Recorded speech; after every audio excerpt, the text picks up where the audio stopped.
Welcome to the British Esports League of Legends All Stars Grand Final Showdown. My name is Vlad, I go by Waxen, and I've had the pleasure of being your host this week. And what a fantastic week we've had. We have been witness to a tournament of competitive and compelling League of Legends that ends today with our best of 5 Grand Final.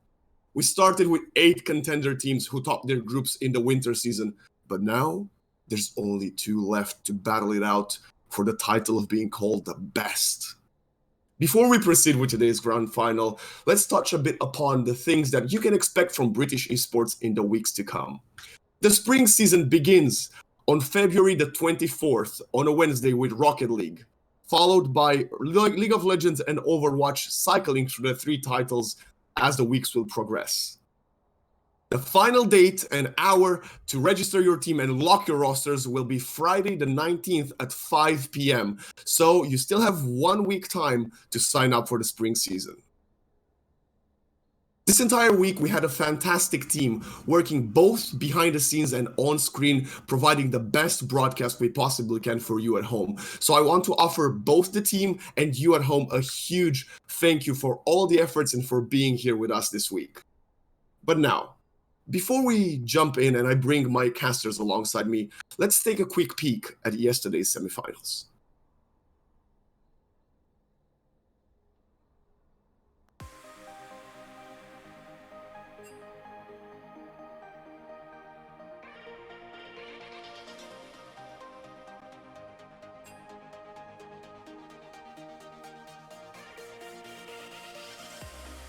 It's not on my screen right now, but Rek'Sai, trying to make plays into the enemy jungle. He does have that Rift Herald. There's more fighting. Yeah, Rek'Sai getting the knock-up over onto the Lissandra and is going to go unstoppable, going to be able to take her out, but it is going to be Swain popping the ultimate as well as the Qiyana. Everyone throwing their ultimates into this one. Swain is going to get polymorphed and is going to have to flash away, but it is going to be Qiyana chasing down this Kayn. Now, can she get the pick? And she is going to get the pick over on that side, and it's going to be the ultimate, the sudden growth over onto this Rek'Sai, taking out the Swain. And that's another 2 kills for nothing on the top side. Both taunted in the Galio now, as they are going to pop bot side. It is going to be the Galio trying to come in with the ultimate. Is it going to be enough? The Black Shit isn't going to get popped, but it is going to be Qiyana. It's going to be the Kai'Sa taking that one out. She's going to get chased down by the Galio. The Flash E is going to come in. It's not going to find anything. The Galio is going to get rooted up, and the Morgana is going to survive with her life as the Rift Herald drop mid, and that's a lot of plates for Nicholas to steal. See the Kayn waiting in the wings, and the Jinx is on her way in. But it is going to be a big engage here. It's going to be the massive knock up onto the Galio. He's going to be slown as well. He's going to get locked up. There's so much CC coming in. Massive 4-man talk coming in now from this Galio, putting out so much damage. This Lissandra is so low. It's going to be the Kai'Sa coming in with that ultimate, but is it going to be enough? No, it's not so far. Lou is going to get a pick over onto the Morgana, and it is going to be the Lissandra falling to the Qiyana. Another kill here for Nicholas. 7-0-4 is looking to put even more damage out so far. Takes out the Kayn as well. Beautiful damage coming in, but is it going to be enough? The Swain is going to pop some damage. Galio ult comes in just to keep Nicholas alive, and this top turret is going to fall. As Nicholas kind of looking to engage here in the mid lane, he's just that strong. He has the Lulu behind her. Nicholas goes in very aggressive, and the Lulu ult is going to have to come in and just pop his ultimate as well. It isn't going to find anyone, but it is going to be Zevos getting the first to fall. It's going to be the double kill for the Kai'Sa now. Really well played there. Nicholas is going to find himself one as well, because of course he is. Every single fight he's going to find himself another pick, and the turret is going to fall, and the flash knock up coming in from the Galio. Beautiful play as the taunt comes in, and down goes the Lissandra. Nicholas is going to pick that one up as well. 10-0-6 Nicholas is so far, and they're going to take this inhib turret and the inhibitor. Big one as they are headed towards Zevos now. Going to get the stun locked up, and is Gamerlord going to be able to get in on that one? Not quite, as the stun does come in. It's beautiful from Yokoshima, and also on this Leona Mingbong as well. They're going to get themselves 2 picks there, and even playing into the Infernal Soul, the flash body slam does come in onto the Gragas, but it's not enough. Lucifer's going to take that one as well. Going to see Nicholas taking out that mid turret in exchange. It'll be really hard to enter. I think it's been really good from Colonel Cyphers to kind of get back into this game, but if East Norfolk are able to pick up this Elder Dragon, it will be a disaster. Has the massive Scatter the Week. Scatter the Week comes in, and that's going to be a massive Seraphine ult coming in. Really nice Gragas ult as well, knocking everyone back into their team. It's going to be a double kill for this Kai'Sa. Gragas is going to finally pop that Zhonya's Hourglass, and the Swain is as well, but he is going to pay for it with his life. Beautiful play coming in from Norfolk, and they're going to have the chance to burn through this Elder Dragon and look to end the game. If I was them, you'd immediately head up, and you've got to look at that Baron. I think they can end the game here. There's 40 seconds death timers on the Swain. I think they'll just run out mid. They have the Elder Dragon. You cannot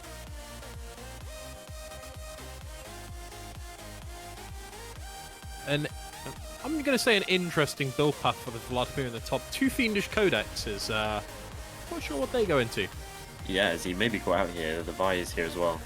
Yeah, Pop Lord is going to come in as well, and that's going to be a big stun coming in, as well as that damage from that E, the shielding as well, and the flash coming in. Pop Lord is going to get the kill there, but in comes the Zenith Blade. Now that's a big engage onto this Vayne as well. She is going to pop her ultimate as well, and it's going to be so many picks coming in back and forth. But that 4th shot from the Jin doing so much damage, going to get himself a kill onto the onto the Vayne, and that's going to be Deadly Bamboo winning that 1v1 against the Kane as well. Fight for this one. We've already seen him steal 1 dragon and maybe look for another. Pop Lord is going to hide in this bush. Kane is going to come running down. Is going to get stunned up, blocked by the Galio wins as well. And in comes Pop Lord with the ult. Not going to be enough, as he is going to be taken out by the Jin. He's going to be stopping in on the Ari, taking out the Vi as well. So the jungler is down for this smite. The Vi is going to find the Leona, and Galio is going to fall as well as the Vayne. So there's going to be so much damage coming back in. Kane is going to clean this one up. Managed to trade for that top side. Trying to take away this red buff. I think that's maybe a little bit over the top, as they're trying to catch onto the Kane or the Galio, trying to open up this mid tower. Yeah, it's going to be the Galio initiating very aggressively. He's going to get the knock-up onto Shy Cruel Pain, but it isn't going to quite be enough to see. Ultimate does come in, as the ultimate comes in as well for Shy Cruel Pain. Going to take out that Jax beautifully. It is going to be Nautilus locked up and taken out by the Kane there. However, it's going to be a nice ultimate coming in from the Viego. It's not going to be enough to take out the Kane, as the Kane is going to get the pick over onto the Viego. Still doesn't quite have his form, as well as your boots. Really need to be in every single fight. That top turret is going to fall, and the siege is going to begin. Just that inhibitor turret left standing, and you really have to start taking out some of these waves. But Shy Cruel Pain nearly find themselves caught out, but it's going to open the turret. Everyone is going to move down towards that 1Z, and they're just going to burn through the inhibitor turret and also the inhibitor. Every inhibitor open with Baron buff available, and this is a strong engage coming in now from the Nautilus. A lot of people knocked up, and that's going to be a real Faction Machine putting in so much damage. It's going to be Pop Lord taken out immediately. It's going to be the Pantheon to follow that one up. The Galio is going to come in to try and provide some shield. Stopping the attempt is going to take up the Tristana, though. On the other side, it's going to be a double kill for this Akali, and that is going to be the game. There's the ace, the triple kill coming in for the Xayah, and that is the end of the game.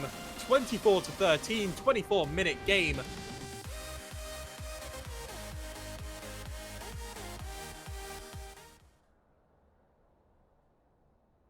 And we are back, and I'm joined by the duo caster extraordinaire made out of Sati and Milky cereal. What a week we've had on our hands, boys. Sati, Milky, you both had the pleasure to cast some games. Are you excited for today's grand final, Sati? Yes, I'm very excited. To get to cast the grand finals today will be a lot of fun. We have 2 very strong teams today, and remember, this is a best of 5, so we are all praying for it to go to game 5. Hopefully we have the silver scrapes lined up. What about you, Milky? We had a long week here, but it's all up to this. The best 2 teams from this best of 3 single elimination bracket. Do you think we can expect some fiery games today?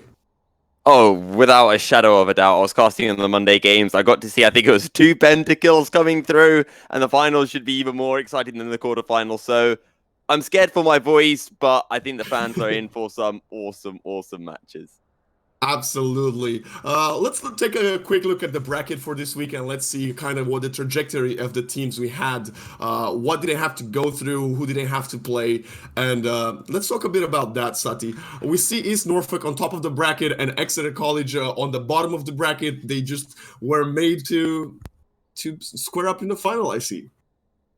Yeah, definitely. Both these teams didn't have a completely easy run into the final today, into this best of 5. But one of the teams is, undefeated, Exeter College, sweeping both of their best of 3s in 2-0 fashion. Whereas East Norfolk, they have only lost 1 game. I'm not saying it's a disaster for them, but they lost. They had to reverse sweep their first series. So yeah, as you said, these teams will do really well to get into the final today. And I'm looking at you, Milky. Like we said, East Norfolk lost the first game of the tournament, but afterwards they have picked it up. They have not dropped a game since. So we could both say that Exeter College and East Norfolk are on a 3, respectively 4 winning game streak. Yeah, and I think it's very interesting when you talk about a team having lost before and a team not having lost, because there are 2 sides to it. One side is the more obvious side of, hey, we haven't lost the game yet. You've got all of this momentum. You're oozing with confidence, and you're just ready to absolutely kick butt come the finals. But one of the disadvantages that can come with that is you can get complacent, and you yourselves might be unaware of some of the mistakes you're making, but that are not being capitalized upon. Whereas I think East Norfolk Knights have noticed the mistakes that they made in the quarterfinals, and they have adapted on it. We saw that 2-0 against Cornell Cyphers, and I think East Norfolk Knights are going to be very strong despite being the underdogs today. Before we actually talk about the intricacies of what we can expect in the grand finals, maybe players to look out for, we actually have the pleasure of and the chance of having interviews from the teams. So I think our first interviewee for the day will be Ditz from East Norfolk College. Ditz, welcome to the stream. I am not sure, can you hear me?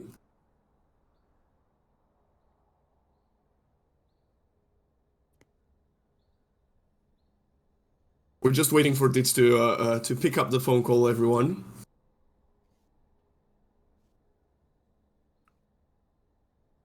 I think he's currently muted. Ditz, can you hear me? Okay, well, Ditz sorts everything out. We will actually start with the teacher, I want to say, from Exeter College, Double O. Okay, we are joined. Okay, apparently Double O is not ready for the interview either, so I'm joined back again by my lovely casters. A bit of a technical difficulty right there. So let's look at the grand final today. I'm looking at you, Milky, and I want to ask you. You told us you have something you want to talk about when it comes to the laning phase and what you can expect in the dynamic of the grand final. Yeah, so I think when we saw East Norfolk Knights playing on that first game of the day, which was against Northampton Dodos, I think one of the weaknesses they showed was on that bottom side of the map, and it was a tendency for VX Gamer Lord to get caught out, not being able to find the right positioning, not being able to put out damage, and as a result, falling behind. And I think for Exeter College, they've shown that they're just a strong team flat out. We've seen them play stuff like Zed Jungle, Teemo Bot, Warwick Top. Exeter College honestly feel like they can play absolutely anything and get away with it. So for East Norfolk Knights, it's about being able to play safe, not playing around the bot lane, but being able to put VX Gamer Lord and Twisted Ascendant onto two picks that can just farm up, scale, something like the Jinx, something that we haven't seen so far this season, or at least in this tournament, being really, really effective. Before I come to you, Satyan, I will ask you about the players. We actually have the interviewees ready right now. So I think right now we are talking to Ditz from East Norfolk Knights. Hello. Ditz, can you hear me? Hello, welcome to the hey, stream. that's better. I've got permission now. Fantastic.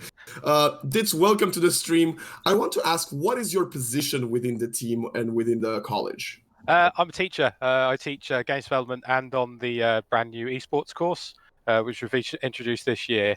I've been helping the League of Legends team as well as other teams that we have in the college, taking part in the British Esports Association competition. Pretty much, well, it's been weekly since October, November. And now, yeah, we're here and it's super exciting. So yeah, it's yeah.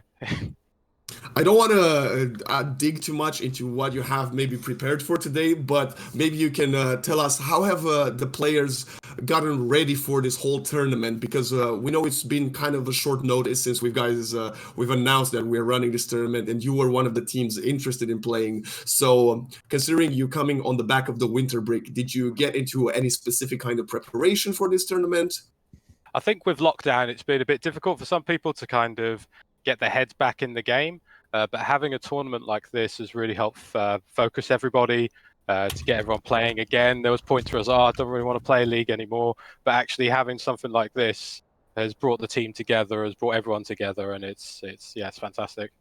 And do you think this will be an advantage for you going into the spring season?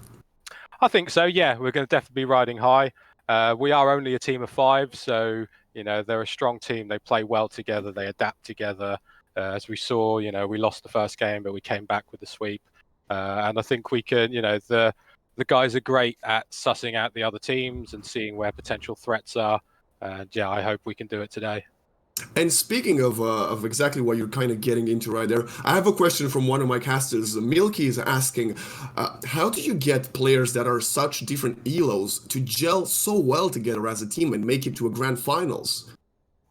I think it is It's about being a team. I think you can't have one outstanding player and expect to win everything.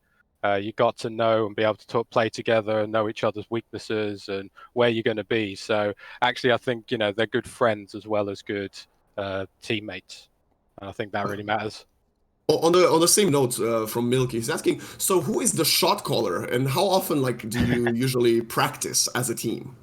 They often practice daily. Captain would be Nicholas, but yeah, I think they all have their own say, their equal say as well. Absolutely. So daily. Wow, that's a lot of commitment. They play league daily. They are league players. Of course they are. Well, thank you for your time, but No problem. before you leave, I want some final fighting words from you. Hype up your team, trash talk the opponents. Come on, you've got 25 seconds. It's your time to shine and show us and show the chat why the East Norfolk Knights will win today. Well, little East Norfolk Knights from East Anglia. We've just come here. We've taken on London. We smashed them. We've taken on other teams from around the country. We're going to beat them. We're going to do the same here. We're going to get 3-0 and take it home. Fantastic. Well, good luck today for the grand final, and it was a pleasure to talk to you. Have a nice game. And ladies and gentlemen, that was Ditz from the East Norfolk Knights. Thank you. I think we are now transitioning straight into the Exeter College interview. From Exeter College, we have Double O. Double O, can you hear me? Yeah, I can hear you. Welcome to the stream. We will start kind of on a similar type of questions we had with Ditz. The first question would be, what is your role within the team and within the college? So I look after all the esports teams, and I assist with the coaching and the planning out game plans, etc. So I want to bounce ideas off, and then we have the students themselves taking charge of the individual roles. So we've got a student team manager for this little team, and student coaches for these little teams as well. And we've got 2 little teams at the moment. Fantastic. Before we move on, Milky Cereal has a really fun question, I would say. He's asking, are we going to see any quote-unquote normal drafts from your team today? Well, what is a normal draft? You see, in our team, we really try to foster creative thinking, because I think it really holds players back when they say no to an idea when they don't really have the game knowledge to say so. I mean, you can easily say Z Jungle, it doesn't work, but have you really played 10 games of Z Jungle and have actually tried that out and can prove that's not a good plan? So we like to actually test things out in the field rather than just saying no. So I'd say expect a normal draft, which is the completely unexpected. Absolutely. Well, it's good to not follow the meta, but to make your own meta, and you've put that on display to such an extent this week. You haven't lost any game yet, and I would say you won some of them in dominating fashion. You said you're the one that's planning and scheduling, the practices. So how many hours a day or how often does your team practice? Yeah, well, we try to get together once a week if possible. We have a Wednesday because we've got 2 teams. We do an internal scrim quite a lot. So we kind of practice these strats. We like to do these off-meta things when we've got a bit of a skill diff between the teams to make it a bit more fair. So that's why they seem so practiced with all this off-meta stuff. One of the things that I've asked your opponents today, and I'm asking you as well, obviously this tournament was put on such a short notice. So did you put any extra preparation coming into this? Well, we've had to make a few swaps last minute because we're still teaching this week. So we've got some people off on lessons. We've also had to patch in some extra training for some skills we weren't quite thinking of, like tracking the inhibitor respawn timers. That one's been added into our mix quite recently. We've been having a look at how East Norfolk's playing, and they've been really quite strong, got very technical mid laner. So I and the rest of the team, we're really excited to be facing off against the second best team in the league. The second best team in the league. Okay, I'm already getting to the strong words. One more question. The other side of the question I want to ask. So I asked the East Norfolk Knights if they think this tournament will be good practice and experience for the spring season. But on the contrary to that, because you guys have showcased how good you are and how vast your pool is, do you think that's something that the other teams in the spring season might look at and it might be a disadvantage for you because they might kind of start getting to know how you guys are playing? I think the way we play changes every single day. We've got such a deep champion pool in our team. I think we've shown time and time again that it doesn't really matter what champions you ban out. We've always got something we can pull out and beat you. Perhaps we can beat you with any champion. Okay, well, I guess I wanted to offer you 20 seconds for, hype up your team, convince the chat you're going to win, so take it away. Drop all of that money that you've got in GME and put it into this match because there is no chance we're going to lose this. Safest investment of the year. Thank you very much for your time down below. I love having you here. Good luck to your team today, and yeah, we'll see you probably after the grand final. Thank you very much.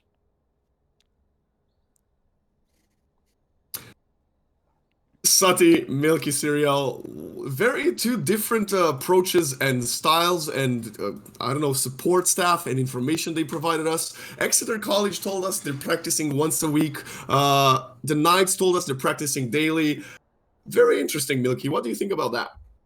I think preparation is key, to be honest. And I think daily practice definitely helps. You run the risk of potentially being burnt out, but I'd side with the more often practice 9 times out of 10, and I think this is one of those 9 times. What about you, Sati? We saw what both coaches touched upon. Double O from Exeter College seemed to know that his team strength is versatility and unpredictableness. But do you think the East Norfolk Knights' more strategic and maybe more calculated approach might have the ace on Exeter College today? I mean, I think for me, if they're going to win, they're going to have to kind of show that proficiency on the champions that they've already shown this week. Because Double O, who we just spoke to, from Exeter College, really kind of gave a lot of confidence to his team. He seems very confident in his not even just the 5 players, like the 7 players, 8 players that have played all week. So I think for East Norfolk Knights, I think you're right. I think if they are going to come away with a win today, they're going to have to show that high level of mechanical ability on these champions, especially Nicholas. Even Exeter College, they've done their preparation. They've seen that Nicholas is this really strong player in the mid lane for East Norfolk. That's what I wanted to ask both of you right now is what players would you think are the ones we shouldn't be looking out for in this matchup? Because for me personally, after watching the game this week, I think from Exeter College, Shy Cruel Pain is the rotator, the one that's always kind of the playmaker, is probably the player to look out for. And then like Sati said, I also agree, Nicholas for the Knights seems to be the counterpart, I would say, to Shy Cruel Pain. So what would you say about that, Sati? Yeah, I definitely agree with that.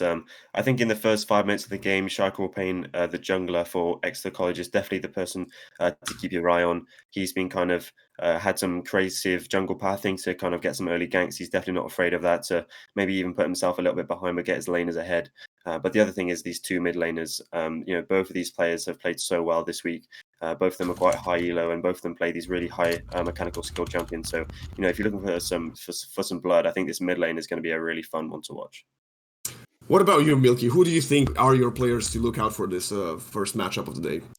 Oh, without a doubt for East Norfolk Knights, Nicholas and supporting Ot, I think they've been fantastic all week long, and I think that will continue to be the case today. For Exeter, you already talked about Shy. He's an absolutely incredible jungler, and I think this game is going to come down to a battle of 2 things.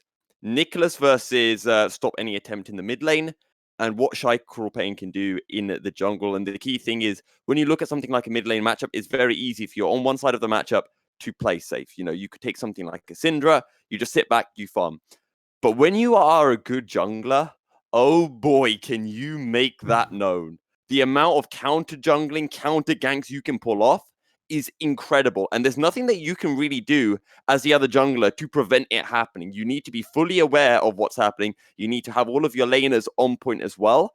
So if Shai can really pop off on this in this jungle matchup, and I'm talking about taking something aggressive, something that can invade Lee Sin, maybe he can completely control this series. Predictions, boys. Let's go with it. Sati, what's your prediction for this grand final? I've had a little thought about this, and I think that Exeter College is the stronger team today. But I am going to go with 3-1. I think East Norfolk, they have played really well, and I don't expect them to kind of come away with nothing today. So I will go with 3-1 Exeter College. I was also juggling between a 3-0, but I agree. I think that Exeter College will win it in a 3-1 because the Knights might pull a tactic in one games and take one away. But I also think Exeter College are the favorites. What about you, Milky? Well, I'm a West Norfolk boy, not quite East Norfolk, so I've got to side. I've got to side with my local boys. East Norfolk Knights to take the win. I think Double O said some interesting but scary things in that interview, talking about taking up new champions, trying them out. This is a grand final, and I think that will cost them. I think they'll lose a couple of games from trying out these interesting picks that maybe they haven't fully practiced, and maybe they don't know how well it will work. And I think East Norfolk Knights, with the more meta-style drafts, will be able to win these team fights more comfortably. I'm going to go 3-2 East Norfolk. And this is it, ladies and gentlemen. The best two teams of this week are battling out in the best-of-5 grand finals, and the draft is underway right now. It most certainly is. We're seeing the Viego Hecarim being banned out by the side of East Norfolk Knights. Kaiser taken away from Exeter College because we know the excellent Gamer Lord likes to go on the Kaiser here, Sati. Yeah, and I like the Seraphine ban that comes out now. Both Twisted Ascendant and Nicholas have both played this Seraphine, so it would be a really strong flex for them. We see technically 3 jungle bans going the way of Shaikor Payne, Rengar and Hecarim, 2 really powerful picks for him, as the Katarina once again taken away from Nicholas. I think that's his 6th ban this week. There's no way he's getting his hands on that. Yeah, and I think one of the crucial things is Exeter College, they have that red 5, they have the counter pick, which means if they want to, Nicholas will not be able to get that counter matchup in the mid lane, which could be fairly critical. Yeah, I think so. We for side selection, it was East Norfolk taking the blue side, so it's interesting to see what they were going to go for with that blue side pick, and it looks like they will be the Ashe. I think this was VX Gamerlord playing 2 games of this with the Galio alongside Twisted Ascendant, so I'm sure they'll be looking to pick that up on blue 2 and blue 3. The Viego banned out. This was what Dr. Played yesterday. He actually took that into the mid lane after the lane swap, but in the first game, this was his Vladimir, the kind of scaling pick, but he definitely showed that he could play aggressive in the early game. And I really love this Ashe pick. You talked about how VX Gamerlord played this before. He played it on Monday. His first game was on Kaiser. It didn't work out. And East Norfolk Knights, they put him on something more utility-based, something safer. And it worked so well for them. And I'm so glad East Norfolk Knights are going to what they know can work. We talked about it earlier. East Norfolk Knights, they've made mistakes and they have been able to learn from them and improve on them over the course of the week. Yeah, and I think this Ashe is actually undefeated for VX Gamerlord. He played 2 games, 2 wins. That Ashe, that Kaiser that's already been banned out, he's 2-1 on, as Shaikor Payne picking out the Graves. This isn't something that we've seen from him this week. We've actually seen 2 Z games from him, so it's interesting to see him go towards the Graves here. Still a very strong jungle champion, maybe fallen down the ladder a little bit, but this is it. This is the Nas supporting Otter, locking it in for himself. He has played 3 games of it, 2-1, and he's shown a very strong performance on it. He looks like he really wants to play this matchup. We already see the Vladimir, and he's decided to take that Nar matchup into it. Yeah, now the Skarner being hover, we know how well supporting Otter has been able to perform on the Nar. The one time he didn't win on the Nar, he still won his lane matchup. So we'll have to see whether the Vladimir will be going top or mid. Skarner locked in. This is looking like an insane amount of pick potential for East Norfolk.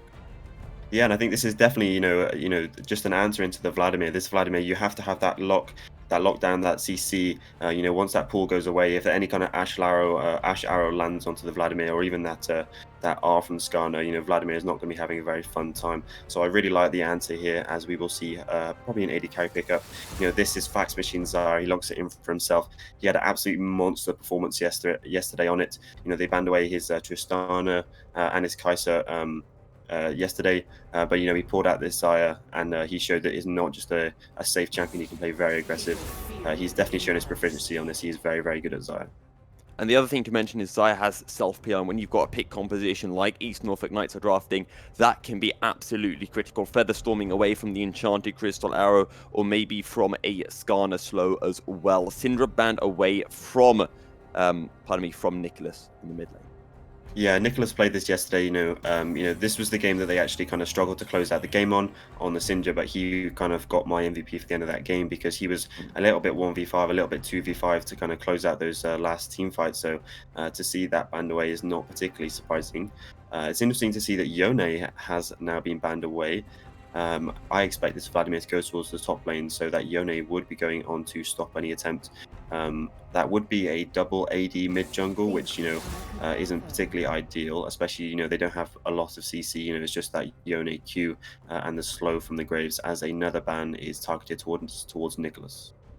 Yeah, and I'm glad you bring up this point of a lack of engage, a lack of crowd control from the side of Exeter College. They still have their support pick to take. We still got the likes of the Rel available. Leona, Nautilus, Rakan could be pairing with Desire to form this lovers duo. Yeah, the Galio is also still open. This is what we already spoke about, that Twisted Ascendant played as the Nautilus is banned away. SS Master played this yesterday, I believe. I think he played one game on it.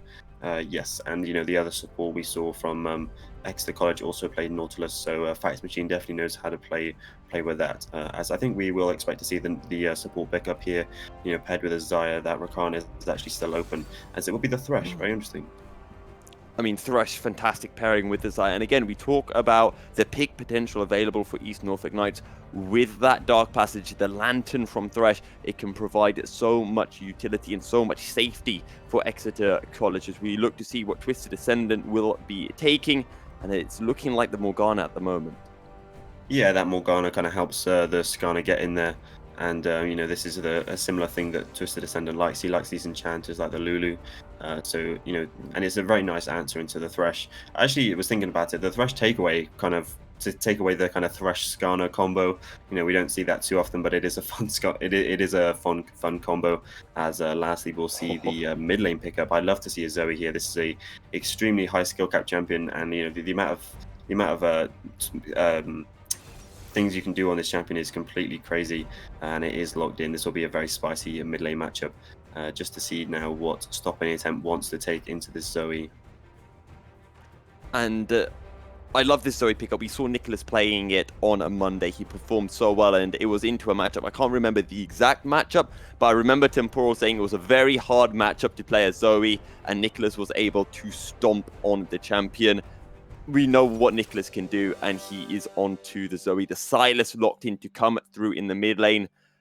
And whenever a Silas gets locked in, Suddy, I want to talk about something. Hijack potential. From a scale of 1 to 10, where does it sit for Stop Any Attempt? I think it's actually pretty good. His lane matchup into the Zoe is not a very good ultimate. That portal jump from Zoe isn't very useful.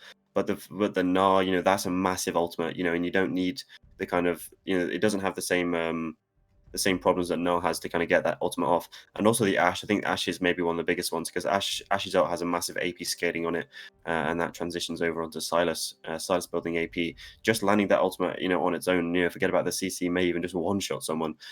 So there is, quite a few things. I haven't even touched on the Skarner ultimate. If they want to lock down one person, this Silas is quite a nice answer. And, if he is comfortable playing into this Zoe, it may be a problem in the team fights. I do want to go back to something though, Sati, here, which is that interview that we had with Double O, because we asked, will we see a normal draft from Exeter? And the answer that we got was, we'll see something normal in the sense that it will be unexpected. Well, we've got an unexpectedly normal draft from Exeter College. And I'll be honest, I really like it. I really like it as well, and I think this is really good. That they're showing their respect over to East Norfolk. This is the first game of the series. They do have to get they have to string 3 wins together if they are gonna pick up the win in the grand final here today. So I do like that they are showing their respect over to East Norfolk, and especially Nicholas. I guess saving that 5th pick, that red side last pick, that counter pick into the really strong mid laner of East Norfolk. Yeah. Now, I want to talk about the kind of win conditions that we somewhat set up before draft. Now that we've seen draft, we can clarify on them. We'll talk about whether those will still be the win conditions. Beforehand, we were talking about how Nicholas in the mid lane, as well as supporting Otter, were the carries for East Norfolk Knights. We've seen what Nicholas has been able to do, consistently able to find leads in the mid lane and carry that goal, carry that advantage to his other lanes. But we also talked about Shy Crawlpain on this Graves, and I talked about how if you are a better jungler, sometimes you can make that known so visibly. You see it in the amateur scene. You see it on the world stage. I'll always remember Levi just smurfing on other junglers in worlds every single year, pretty much. And he's on this Graves. This is a pick that is known for being able to invade, being able to fast clear, and being able to steal camps. So I'd like to know where you sit on this, Sati. I think I still like the Graves. As I said, it's kind of fallen down the picking order for junglers. But Graves has a lot of options. He can clear his jungle camps, as fast as a lot of champions, probably faster than Skarner in this game. But Graves is either that quick draw, allowing him to go over walls, kind of allows for those creative jungle ganks, those creative jungle pathing. And Charcoal Pain has already shown that he loves to do that, and he is very good at it. So I think I really like the Graves. It doesn't have much CC, but I think he does have CC in the lanes, especially in the bot lane and even in the mid lane if they're able to combo. I think Shy Pain this game probably will path towards that bot lane. That Morgana Ashe into the Xayah Thresh. That Xayah Thresh has a lot of setup potential, and if Pain wants to make his life easy, I think he'll go down towards that lane. I think as well, he when he was playing the Zed specifically, he did kind of focus down towards that bot lane. He made a lot of bot lane dives. So this trio, the jungle, bot lane, and support, have shown that they have some synergy together. I'm glad you mentioned that quick draw and the creative pathing that Shy will be able to pull through on the Graves. And this is the kind of storyline that I want to be focusing on for the first 5 minutes, because this could be the difference between Exeter College taking game one and losing game one. Will Shy Pain be able to find those jungle invades? Will he be able to steal away buffs? So many times that we see starting on the bottom side of the map, quick draw over the Drake Pit wall, get a double buff your jungler, make your way back over. And again, I want to stress how important it is, not just for Ice Steel Brothers. Yes, Ice Steel Brothers is a jungler. He needs to be aware of what Shy Pain is doing, but also the captain of East Norfolk Knights, the highest ranked player of East Norfolk Knights, Nicholas, because he has to be there. He has to be the guiding light, the guiding voice for Ice Steel Brothers to say, okay, Shy Pain's probably doing this. This is what you need to do. And yes, some people might be listening and thinking that's not his job as a mid laner, but this is a team game and he has to be the one stepping up there as this higher ranked player to do multiple tasks for his team in this opening game. Yeah, and I think, Exeter College could, East Norfolk could kind of take a page out of an Exeter College's book here and kind of look for an early invade, not to kind of get any kills, but just to make sure they have some early vision down and try and start tracking Shy Pain, where he's starting on the map. It was Exeter College who were the first team to kind of do it in this showdown, and a few teams have kind of taken up that tactic of trying to get into the enemy jungle, trying to pick up some early kills if they can, but even just dropping down some early vision to try and start tracking Shy Pain, who, as we've talked about him quite a lot now. He is a really important part of this Exeter College team. And we talk about that vision control against a pick composition like Exeter College or like East Norfolk Knights. Exeter College will need that vision control down as well to a T. We are getting ready to jump into game one. Sati, I know you made your predictions that Exeter College would take the series, but for this game, having seen the draft, where do you sit? I think I will still go towards Exeter College. I think that they kind of will have the pushing lanes in most of these, especially if Shy Pain, plays towards the top side of the map. So I will go for Exeter College this game. I know I've just been told that it's actually 70% towards the East Norfolk Knights in the predictions. So that is very interesting to me. Well, East Norfolk Knights have the bets going their way. And as we say that, we are making our way into game. And straight off the bat, Exeter College looking for the level 1 jungle invade. Yeah, this is a really nice invade, but look at this, East Norfolk Knights, they've done their homework. This is a really nice wall drop here by VX Gamerlord. Exeter College don't actually have a sweeper here to kind of sweep this, and they will be spotted on this invade. Sporting Otter is still on the top side of the map. I'd love to see him move down and they can look for a trap here. Yeah, and with the side of East Norfolk Knights knowing exactly where Exeter College are, they can look for, well, they can just look to catch them out. And you're talking about a volley on VX Gamerlord, and The Dark Binding from Twisted Ascendant, it's such easy lockdown, such an easy collapse if East Norfolk Knight look to take it. Nicholas will see the members of Exeter College making their way out of the bottom side jungle, and now East Norfolk Knights can return to their red buff. Yeah, and look at this. We see Steel Brothers making his way into the top side jungle. He may be caught out here, as there are quite a few people here in the mid lane. That hook from SS Master, going for a bit of a coin flip play here. They won't be leashing. Or actually, they will be. It's Strike Pain starting on the red buff, as Steel Brothers has to go back to his blue buff. This is a bit of a disaster, as Vladimir is able to defend that red buff on the top side for Graves. And let's see now if this is going to be a level 2 invade from Shy on the bottom side. And we're already starting to see a little bit of that jungle gap potentially sneaking in, with Steel Brothers being a little bit late on that first buff. And Shy Pain has Nicholas's number. He knows that this is the carry for East Norfolk Knights, and he shows up straight away in the mid lane just to poke Nicholas down somewhat, just to make the laning phase somewhat easier for Stop Any Attempt. Nicholas dodges away from that Silas EQ to stop any kind of kill there, but he does take a massive chunk, as Shackle Pain kind of moves back towards his red buff. I think he'll be looking for a triple buff here. We spoke about the early pathing, and Shackle Pain is kind of taking it to the next level. I think he'll be taking that red buff, clearing his topside camps, and then going back down towards the bot side with his Xayah Thresh lane, which will be really, really strong. We already see them there a little bit on the camera. They're starting to get that push as we get a look at the mid lane as well. Nicholas kind of having the early push, which is really important for Steel Brothers to pick up any kind of Scuttle Crab in the early game. Still early stages in the game. Nothing crazy has happened yet. Both teams playing it out sensibly. But we're already starting to see Nicholas just punishing Attempt every time he attempts to find a bit of damage when he steps up for those minions. Already one Sleepy Trouble Bubble has landed, and Nicholas was able to find a favorable trade. Yeah, he does have to be careful though, because Shackle Pain will look towards this mid lane, as we do see a hook land here. That's a death sentence coming through into the flay. Forces a flash from Twisted Ascendant. Ignite taking down. There's the auto flash forward. Double daggers. First blood goes over to SS Master. Blade Caller comes through once again via Gamerlord. Taken low. Steel Brothers on his way. And East Norfolk Knights look for the return and trade. Will they be able to find it? Because Shy Crawl is on the way. That's going to be the death sentence coming in. Blade Caller in, and SS Master finds one. Shy Crawl will find the next. 3-0 to Exeter College. We're not even 4 minutes into this game, and the bot lane of Exeter College have made a massive play here. 2 massive hooks landing for SS Master. They get 3 kills. He gets 2 of them himself, and they will look to push this wave in.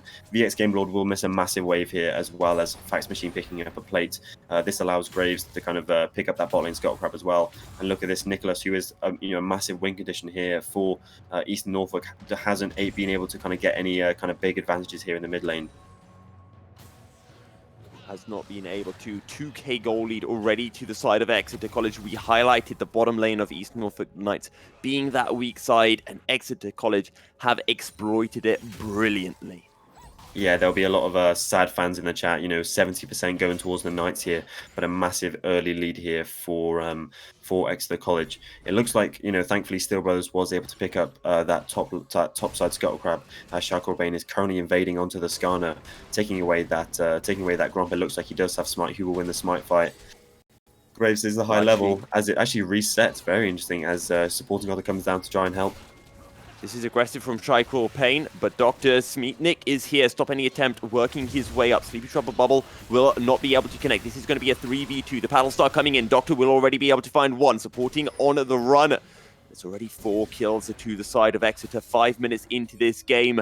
This is what we were talking about. Shy being able to invade the junglers, and he has that map support from Dr. Smeatnik and from Stop Any Attempt. As you said, yeah, Stop Any Attempt as another hook lands. This is a disaster.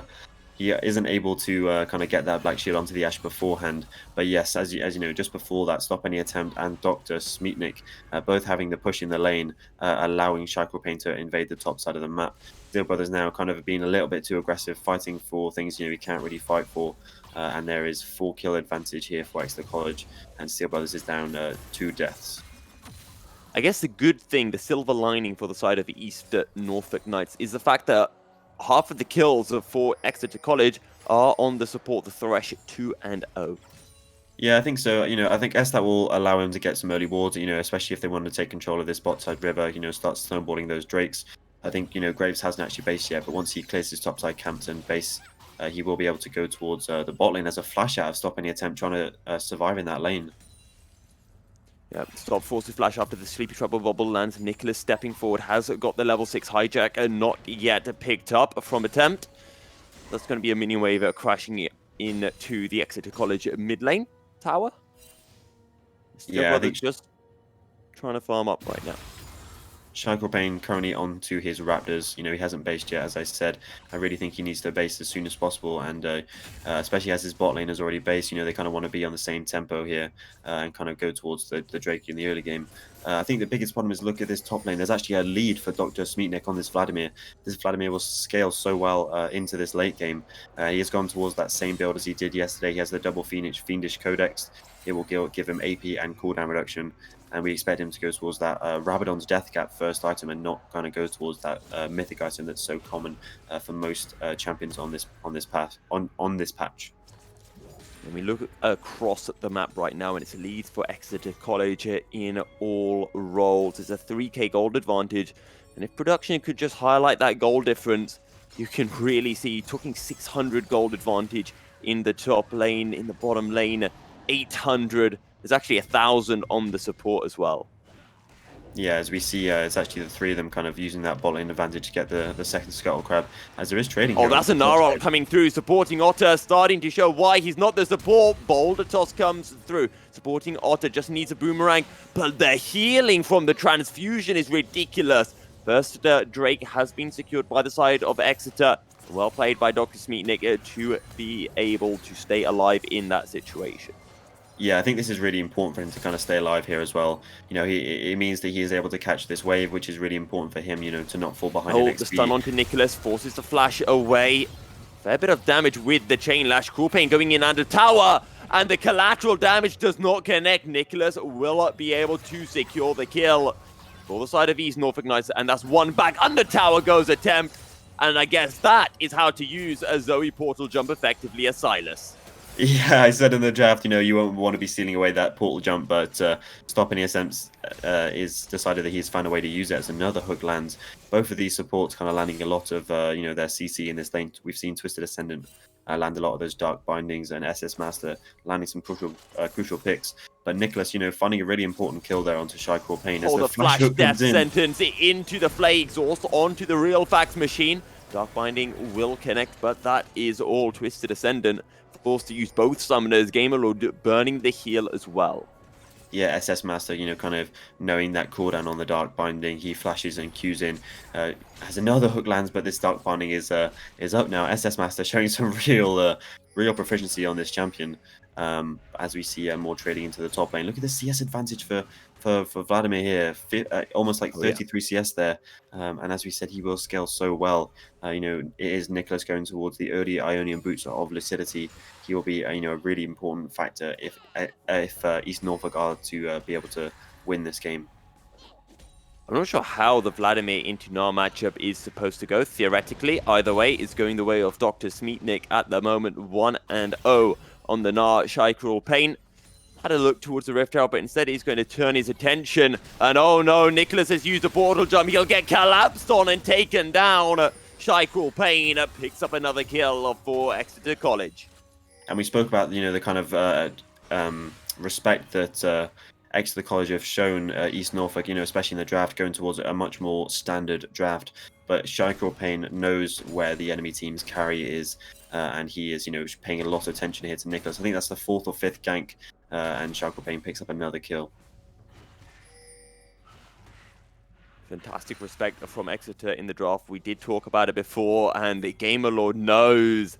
He's fully aware that right now Exeter College want to be finding this cheeky little gank. Great rotation from attempt, but it just gives time, and that's going to be the Enchanted Crystal Arrow, but the cleanse through instantly from Real Facts Machine. Death Sentence will not be able to connect. The Sleepy Trouble Bubble almost finds his marker onto Marza, but a little bit wayward. Yeah, East Norfolk Knights trying to make a play here onto the bot side of the map, whilst Shy Cruel Pain is currently doing that Rift Herald in the top side. This will allow them to snowball the game even further, drop that most likely to stop any attempt.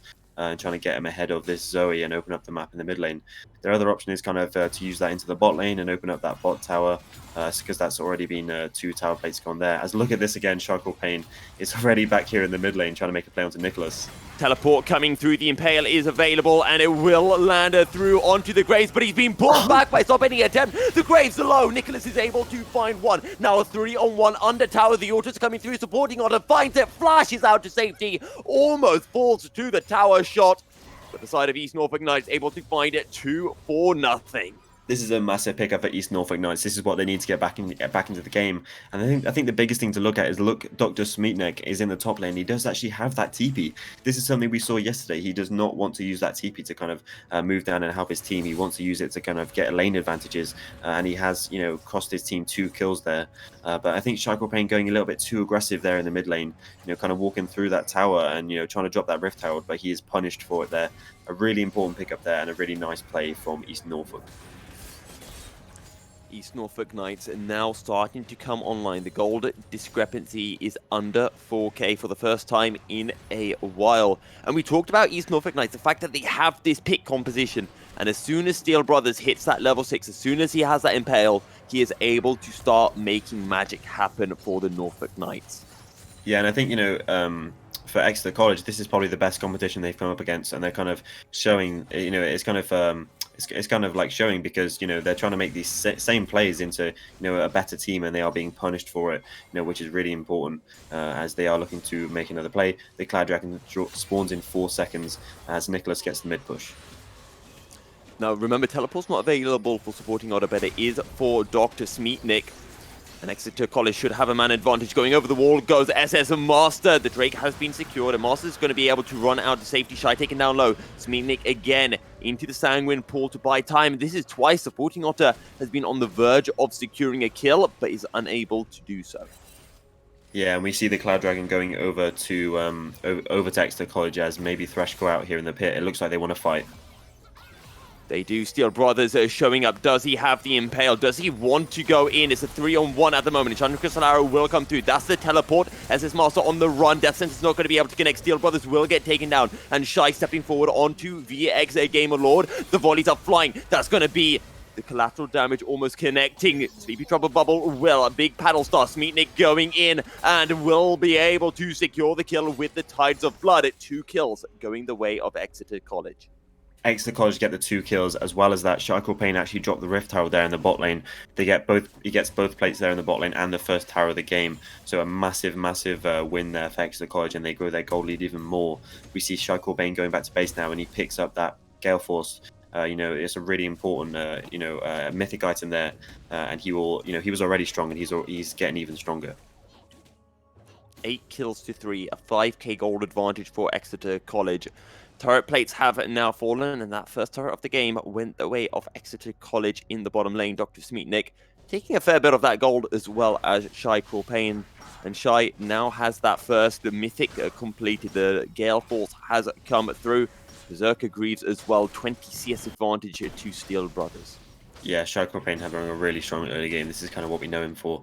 I think it's, a really great thing to pick up on there is Dr. Smeatneck. I was almost going to say there's no way he'll TP down to this fight. In all of the fights that we've seen, he just won't TP down. He wants to kind of be in that 1v1. But this time he does it, and he nets a massive advantage for a team. I think the next thing they kind of talk about is he has actually gone towards the Medjais there. He started with that Dark Seal, and he does actually now have 4 stacks onto this Medjais. This is kind of like as I think I said yesterday, this is kind of a 2019 Vladimir build. This is something that Nuguri or the Shy would definitely go towards. So it's interesting to see him go towards this in 2021. And Master, in fact, Machine just stepping forward, making Steel Brothers smite away his Raptors. There is a red buff available, and I have a feeling Exeter College want to steal this away from the side of East Norfolk Knights. This is a 4v3 at the moment in favor of Exeter. Will become a 4v4 as Nicholas rotates down. Sleepy Trouble Bubble will connect. The smite comes through. Shy taken down low. Enchanted Crystal Arrow. Steel Brothers wants to go in. Finds the Impale, but not quite enough. The damage comes through from Exeter. 1, 2. Surely a third. Twisted Ascendant will fall as well. Paddlestar, can it connect? The answer is no, it cannot. 3 kills for Exeter College. East Norfolk there trying to fight in their jungle. This is not the way they're going to get back. Might be a fourth now because Nicholas is getting engaged on under tower. Fax Machine will pick up his 3rd kill of the game. And Exeter are just snowballing this completely in their favor. The Hemoplague coming through on the top side of the map. Not quite enough to take down the Gnar. They may get 2 towers off of this as well. Gnar will need to base, and Vladimir will look to take that top tower as the mid tier 3 does go down in the mid lane. But this is even more kills over to the side of Exeter College. I think this is kind of the biggest reason why most of us predicted Exeter College, especially here on the desk, because they are just so strong and they are winning in every single lane. East Norfolk did actually put up much more of a fight than the other teams that Exeter College have come up against, but it looks like they may just be a bit too good in this game at least. Hopefully East Norfolk can maybe find a better draft, take away maybe some more picks from Shuttle Pain. I do not know. Something we spoke about. Exeter College have such big champion pools. What can you ban away from them? Yeah. When you have as big champion pools as Exeter College, when you can seemingly make anything work, it becomes difficult for East Norfolk Knights. But let's not forget, this is a 5-game series. This is a best of 5. Not necessarily 5 games, so I'll retract that initial statement. But we have seen East Norfolk Knights lose the first game of a series before. It happened against Northampton Dodos. They were able to come back and find the 2-1 victory in the quarterfinals. It can happen again. One game does not spell disaster. Yeah, and I think that's definitely a really interesting point as we kind of wait 20 seconds for this dragon to spawn. They do East Norfolk do have the experience of coming back from being behind in a series. They were 1 game from being knocked out of the tournament, and here they are in the finals. I think the other thing is Exeter College are completely undefeated in this tournament. They are 4-0 before this game, and it does look like they will be able to pick this one up as long as they close it out. Even with the scaling advantage, they have a massive gold advantage.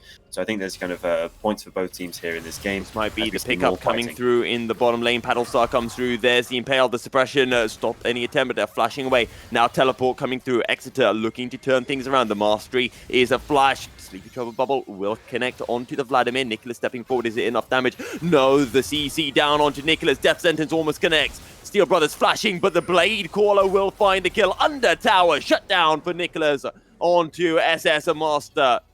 As Sleepy Trouble Bubble not quite connecting on to Fax Machine. Is a 1-4-1 overall on the bottom side of the map, but crucially Steel Brothers is down, and with no jungler, Exeter College should just pick up the Drake as easy as that. Yeah, it is a 1-for-1, but I think one of those champions is a bit more important as maybe Nicholas go out here. Sleepy Trouble Bubble coming through. Nicholas taken down. Stop any attempt. Well, he stops any attempt from Nicholas to be able to secure a kill. 14 kills to 4, and that's nearly a 10k goal lead. And we haven't even hit 19 minutes into the game. Yeah, Nicholas kind of does pick up a 150 gold shutdown onto SS Master as he's playing very aggressive here. Shackle Pain maybe caught out. We'll be able to take the Blast Cone out to safety. And now we're seeing 4 members of Exeter College with shutdown goals. And Sati, I used to have a little bit of, I want to say a running gag, but a running myth, a running legend that I'd go with, which is if at any point in the game, all 5 members have a shutdown gold on them, it then becomes impossible to lose the game. I mean, I think I'd agree with that. Thresh did just kind of lose his shutdown. But as you said, just before that, all 5 members did have shutdowns. And I think it has to be, they have 3 dragons in this game, which, those dragons kind of equate to 1 dragon if you kind of do the maths on that. So, you kind of have the 10k gold lead plus another 3,000 from the dragons. I think the next thing to look at is, Baron spawns in 20 seconds. Exeter College, before have taken very early dragons, like even 20 minutes into the game, and they can do it with both the Graves and the Xayah. We are seeing Exeter College posturing towards the top side of the map, zoning Steel Brothers and supporting Otter away. SS Master on the front line at the moment will retreat towards the river. The question is, do East Norfolk Knights attempt to contest this? Can they contest this? They have all of their ultimates available. Do they pull the trigger? Baron down to 5,000 HP. Sleepy Trouble Bubble will not connect. And East Norfolk Knights don't know how low the Baron is. In they go, supporting Otter will find a 4-man ultimate, but he gets absolutely blown apart. Attempt will burn, but he gets the shield and he will not fall. 4 make that 5 kills for Exeter College. They take the Baron, they take the fight, and they will march it down mid lane. I don't know if this will be GG. There's still an inner tower in the mid lane. Exeter College will break open the base without a doubt. a massive fight again. A 5-0. Stopping attempt was so low. Oh, they also have the Herald. They may even be able to end off this. A massive team fight win there. As I said, they have not been afraid to go towards that very, very early Baron. I think it's good. East Norfolk kind of had to fight there. They have the tools to engage as well. As maybe this Rift Tower already onto the Nexus turrets. On to the second Nexus Tower we go. Shelly will fall. Still 5 members are present from Exeter College. The health bars are a little bit shaky. And Exeter will back off with their winnings. A 14k goal lead, 21 minutes into the game. And they're going to deny all of the jungle cams from East Norfolk Knights as well. Yeah, this game really is just a bit of an inevitability. They can close the game out right there, but I think it will be not very long until we see that Nexus explode. There's a massive gold lead. They have 3 dragons. They have the Baron. They got so much gold from all of that, and they still only just based Shakur Payne actually now onto the bot side. He hasn't even based at all. It will be interesting to see how they close this out. Yesterday, they did try to do the same trick. They tried to close the game out, and they actually lost, a lot of gold and a lot of minions kills over to the enemy team. So this time they kind of retreat before they give away any kills. And I think they'll go towards the bot lane now. Dr. Smeetnik will have that TP up soon. He can kind of Baron up those mid waves as his team push in the bot wave for the win. Ocean Soul in a minute as well, Sati. And things are looking dire for East Norfolk Knights. And maybe now this is just a case of taking that mental reset, accepting, okay, this game is going to be maybe impossible to win, impossible to come back from. We'll take the L and we'll come back stronger in game 2. Or do East Norfolk Knights look for a way back in? Do they look for a fight? It's going to be mighty, mighty difficult for them. Yeah, and I think the Ocean Soul, as you said, is probably the biggest problem because, if this was a Cloud Dragon, maybe they would be able to find a way into this game. Wow. Maybe not after what I just witnessed. Oof. Shakur Payne is so far ahead. He just 3 shots, Twisted Ascendant. Yeah, he has 3 items. He has 60% crit already. He is a monster. Well, Steel Brothers is trying to be a monster. He finds the Impale. Death Sentence's not going to connect. Steel Brothers Enchanted Crystal Arrow doesn't land. Steel Brothers just running for the hill. Supporting Otter coming in.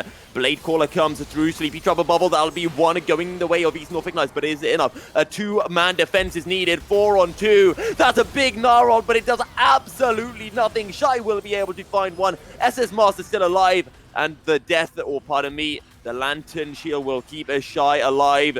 Second inhibitor secured. The Nexus Tower as well. Just Twisted Ascendant to defend. And a support versus 4 will not be enough. Exeter College dismantle and destroy East Norfolk Knights in game 1. Yeah, if the rest of the series is like this is not going to be a very long stream. That is a 24-minute win there for Exeter College. An extremely dominant performance. Steel Brothers, trying to make some early plays, but he ends the game 0-7 at 24 minutes. I'm sure he'll be looking for, a champion that he have kind of played on the other days that he, was able to make his way here into the finals. Wow. Not the kind of game 1 I was expecting, although I did predict Exeter College to take this away. What an early game from Exeter College. Just some stats, like it was they had a 3k gold lead in minute 5. It was just spectacularly. Time and time again, Exeter College comes in with these flawless early games and then mid-game rotations and then just transition and then you're out of the game because you're 15k gold behind.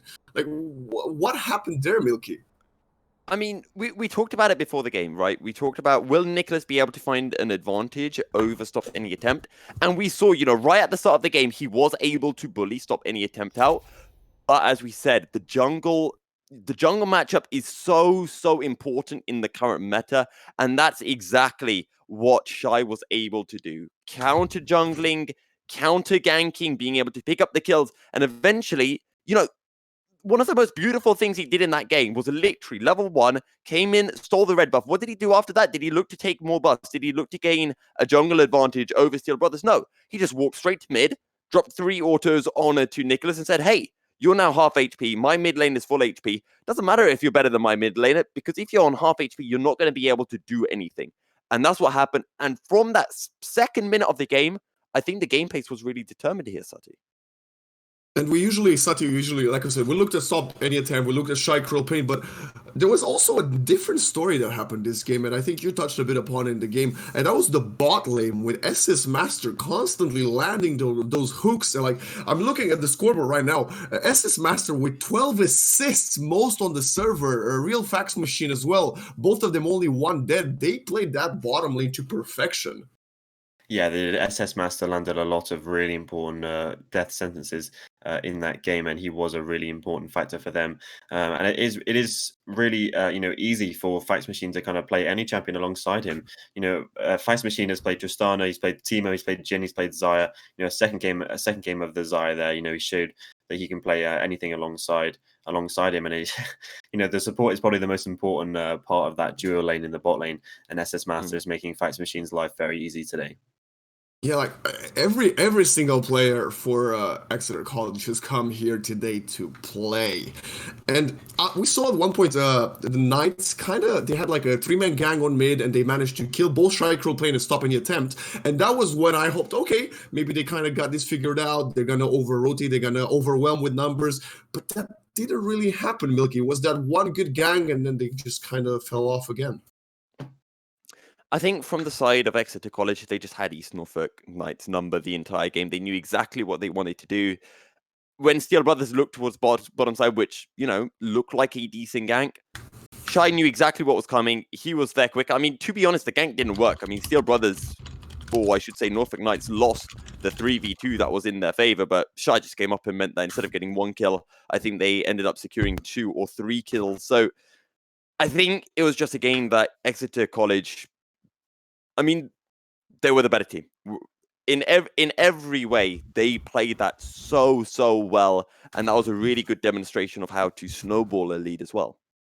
As we wait for Milky to join the server, if you can do that, Milky. Oh, yeah. Sati, I'm looking at you and I'm asking, is there anything the East Norfolk Knights can do, considering, like we said, everyone for Exeter College is firing on all cylinders right now?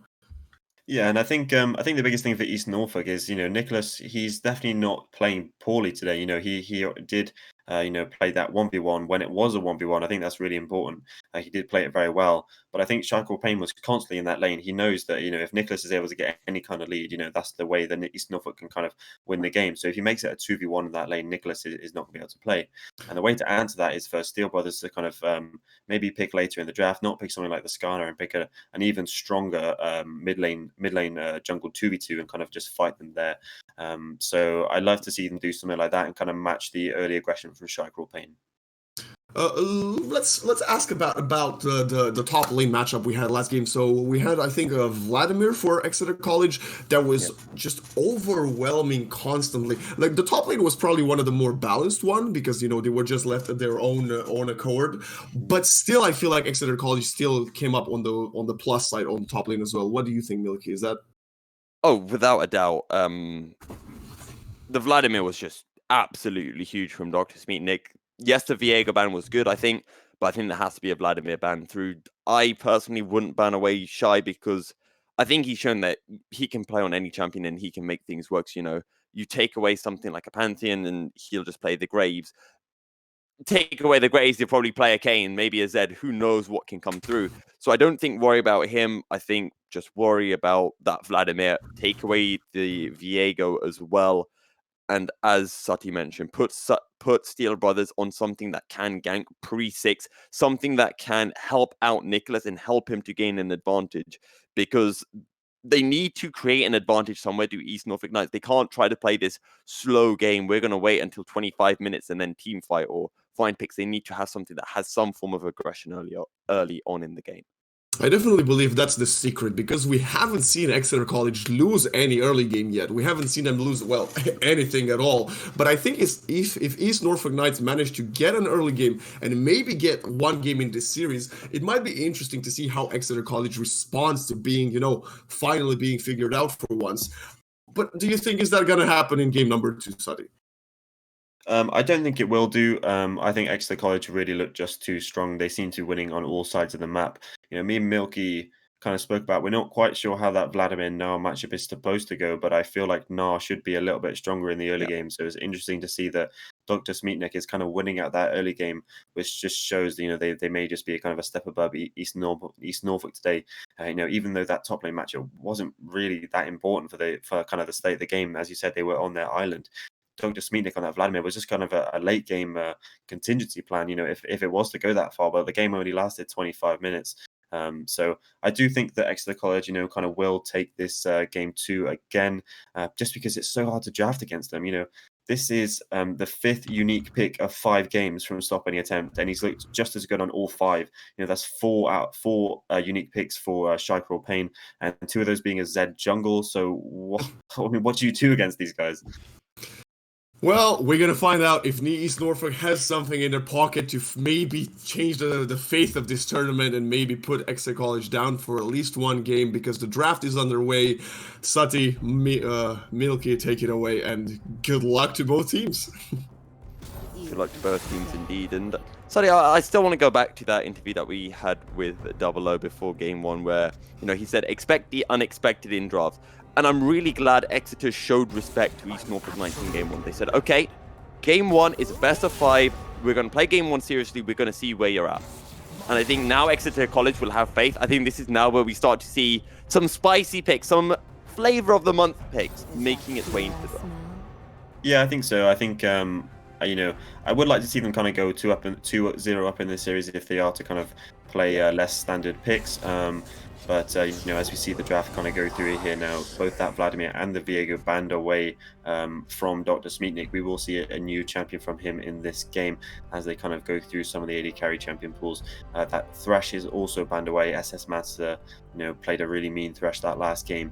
He was kind of finding picks, but also saving his team with those lanterns. So I think I'd like to see the Tristana come out here, though, from Fax Machine, as it will be that Vayne. That Vayne has been banned against Fax Machine every single game. I kind of missed it. It's been banned every single game, so I'm very surprised to see it go through.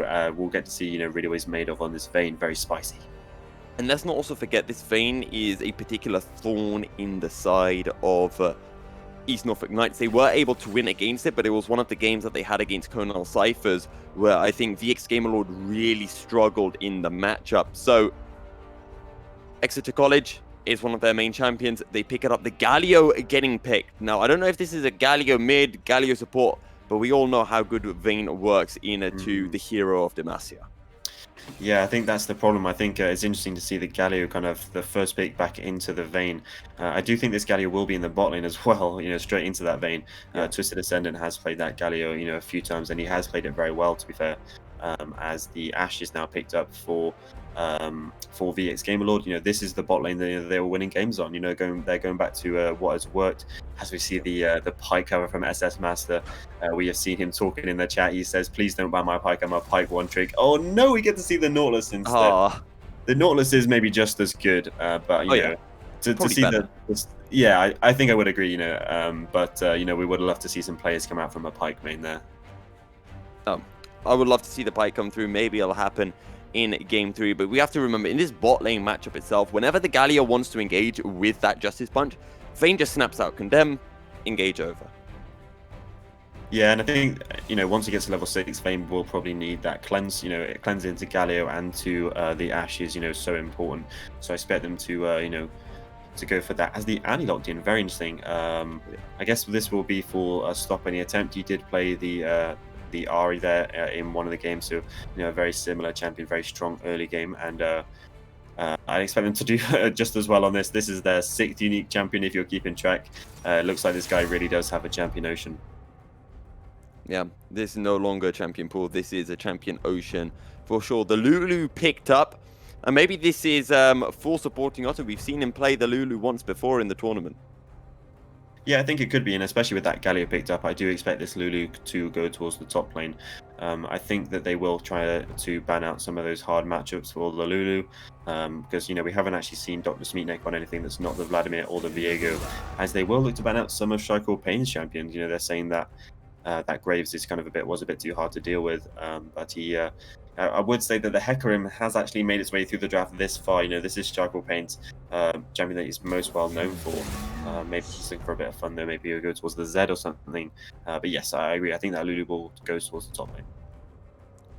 Well, the Graves banned away. Still got the Kayn, the Zed, I mean, if we want to talk about meta picks, we could be bringing up the likes of Talia. I'd love to see an Elise coming through, as that's kind of creeping its way through. Malphite banned by the side of Exeter College.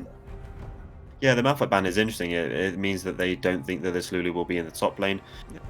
As they are looking to ban away that Malphite, as another ban goes towards the way of Shy Cruel Pain with the Rengar.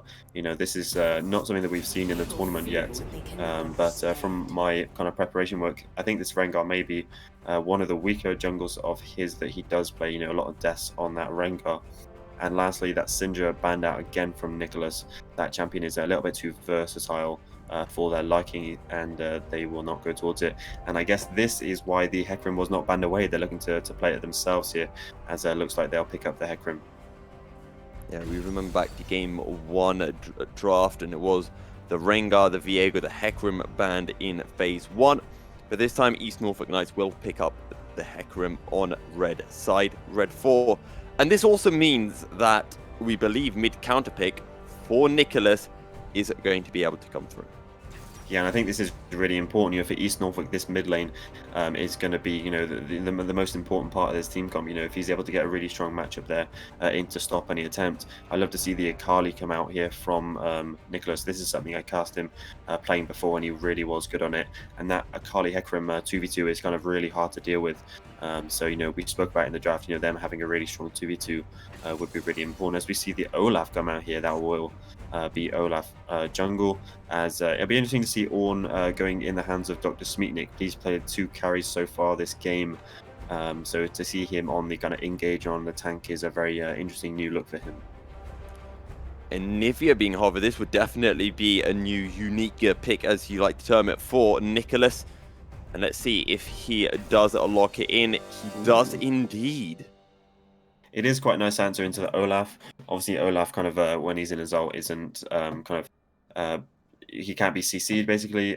So you know that the wall just kind of means that Olaf has to run around or kind of flash over it. So it is interesting to see, you know, Anivia, you know, pre-6 kind of will see how that lane goes into the Annie. But I do like the kind of team fight here from East Norfolk. They have the Galio and the Hecarim, which is really strong. And it does mean that this Lulu will be going in the top lane. And let's not also forget as well for Nicholas on this Anivia. Anivia can do a surprising amount of damage if you get caught by the likes of the Flash Thrust into the Frostbite. It does do a significant amount of damage. But I want to talk about the draft from Exeter College. Vayne, Ornn, I won't comment on the Annie. But Vayne and Ornn, both are scaling champions. And I have a feeling that Exeter College, they picked the Ornn, they want to be playing weak side top lane. And I have a feeling that Shy's going to be looking around this bottom side, trying to get some early kills onto this Vayne, because that Vayne's not going to be snowballing. That Vayne's going to be tumbling to a very insanely strong state very quickly. I really like this draft from Exeter College. It's very well rounded. They have a very you know, strong early game mid jungle 2v2 with the Olaf and the Annie, with the scaling of the Ornn and the Vayne. So I really like this. They, you know, they have enough CC, they have enough engage. So Exeter College, you know, kind of looks like they're playing some comfort champions here, as well as, you know, picking out, you know, still a very strong team comp. I think it's interesting just to pick out is that the Ornn can actually break that Anivia wall. I just kind of thought about that, which would be interesting to see if, you know, make a little gap for Olaf to make his way through. Yeah, and let's see what Shy can pull through on the Olaf. He was very strong on the Graves. And whether he'll be able to find those jungle invades like he did in game 1 is something else to see. Still Brothers, though, on the Hecarim should be able to find those early ganks much more than he was able to do on the Skarner at the very least. Yeah, and Hecarim for I Steel Brothers is again something that I cast him playing. This is what I saw him playing on stream before, and he was very good on it. You know, he was able to get early advantages here. So, you know, we spoke about him going back towards some more comfort, and it looks like, you know, this Hecarim is definitely something that he can play. And as we said, it was a takeaway from Shy Cruel Pain. Shy Cruel Pain, though, you know, this is a really, really strong early game champion.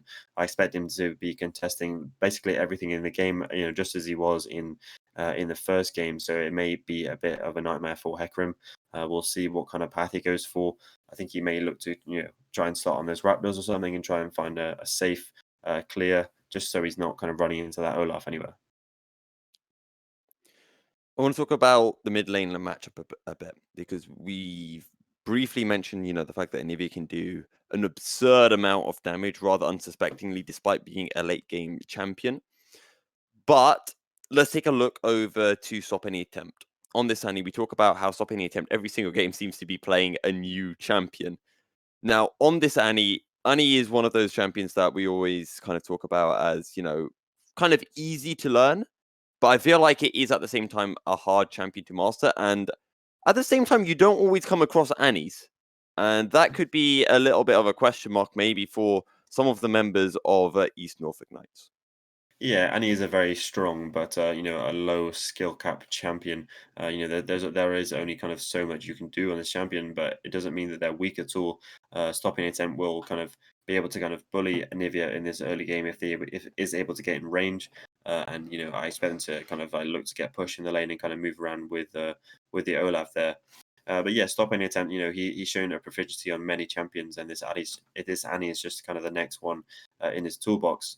So it'll be interesting to see how he pilots it, whether he's kind of going for that lane dominance, as I think a lot of Annies do go towards, or if it will be, trying to move around with the Olaf.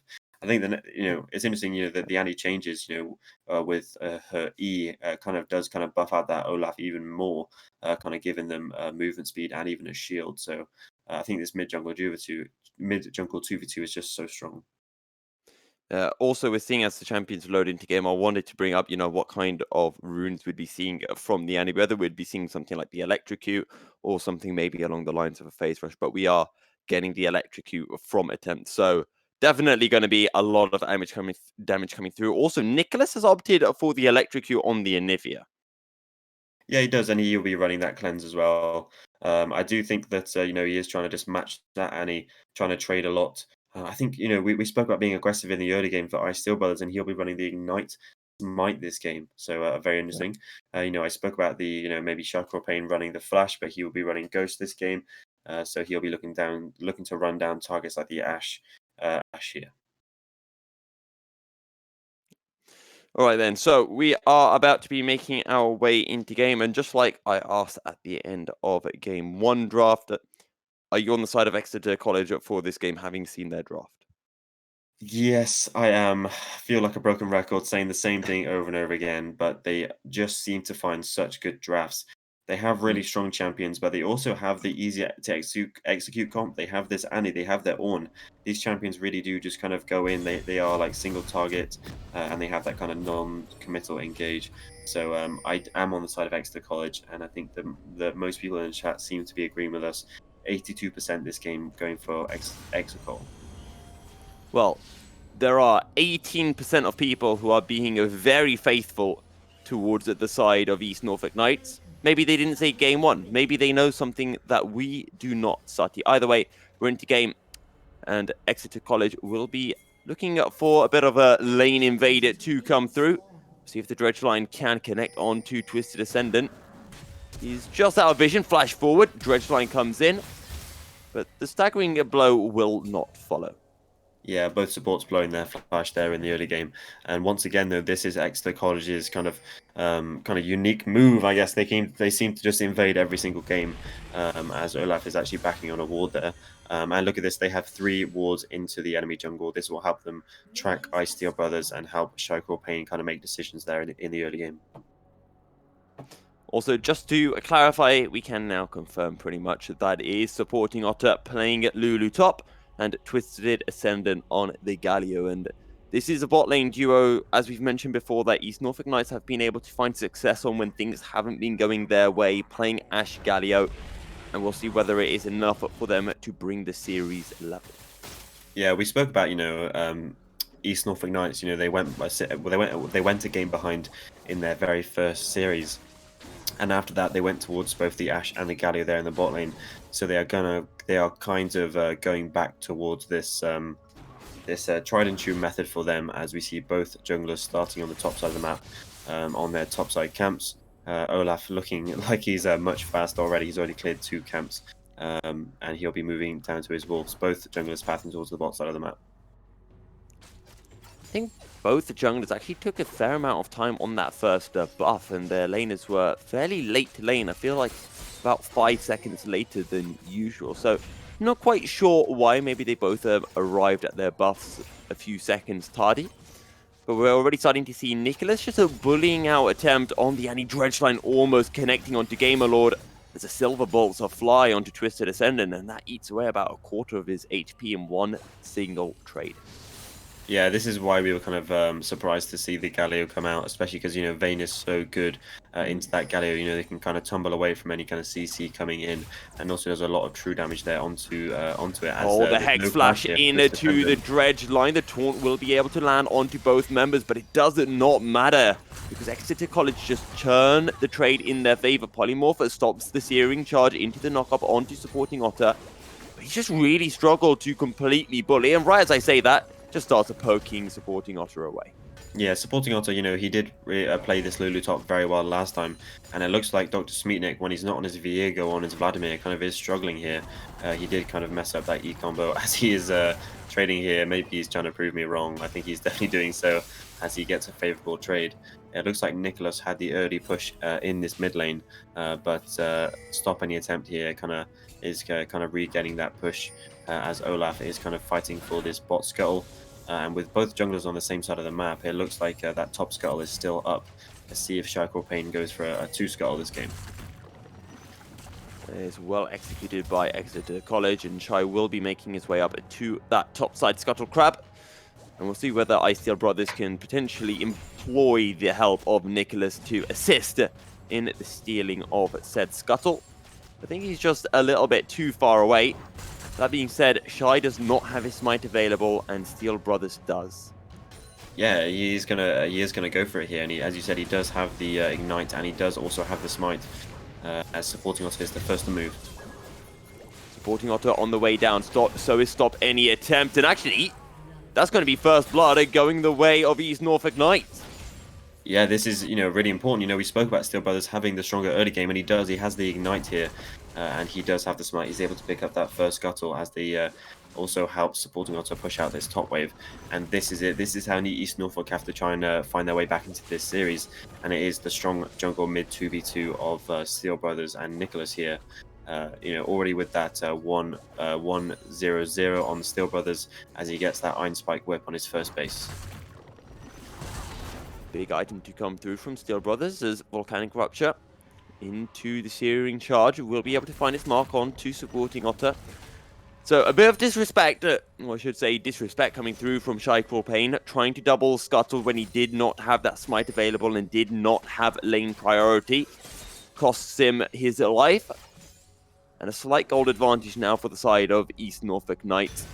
We are starting to see gold advantage, gold or CS discrepancies, I should say, forming in the top and at the bottom lanes. 14 CS advantage for Dr. Smeatnik and a 10 CS advantage for the real Fax Machine. Yeah, Fax Machine being a really, probably the strongest bot laner we've seen in this tournament. And VX Gamelord kind of struggling in some of these lanes. So I don't think it's too surprising to see Fax Machine kind of pulling away here in this early game. But as you said, that top lane play, Shaikor Payne kind of being a little bit disrespectful. He didn't have that top push. It was Supporting Otter that was able to move first. And that really did make a big difference there. I think the biggest thing is that Olaf is really strong at doing these early dragons. As some more trading into the early game, you can kind of see the power of that electrocute there onto the Anivia. So I would think that Shaikor Payne will be going towards these early dragons. We saw the focus of Shaikor Payne and Exeter College around the early Drakes in Game 1. They were able to get the Ocean Soul, I think it was at about 23 minutes, which is very, very fast. And we'll see whether they can look for something similar here in Game 2. Either way, East Norfolk Knights are performing much, much better than they did in the opening game of the series. Yeah, I mean, this is 6 minutes in, and they actually have a gold lead. They have a 400k gold lead. This time last game, they were actually about 3,000 gold behind. So, this is for sure much better than that game 1.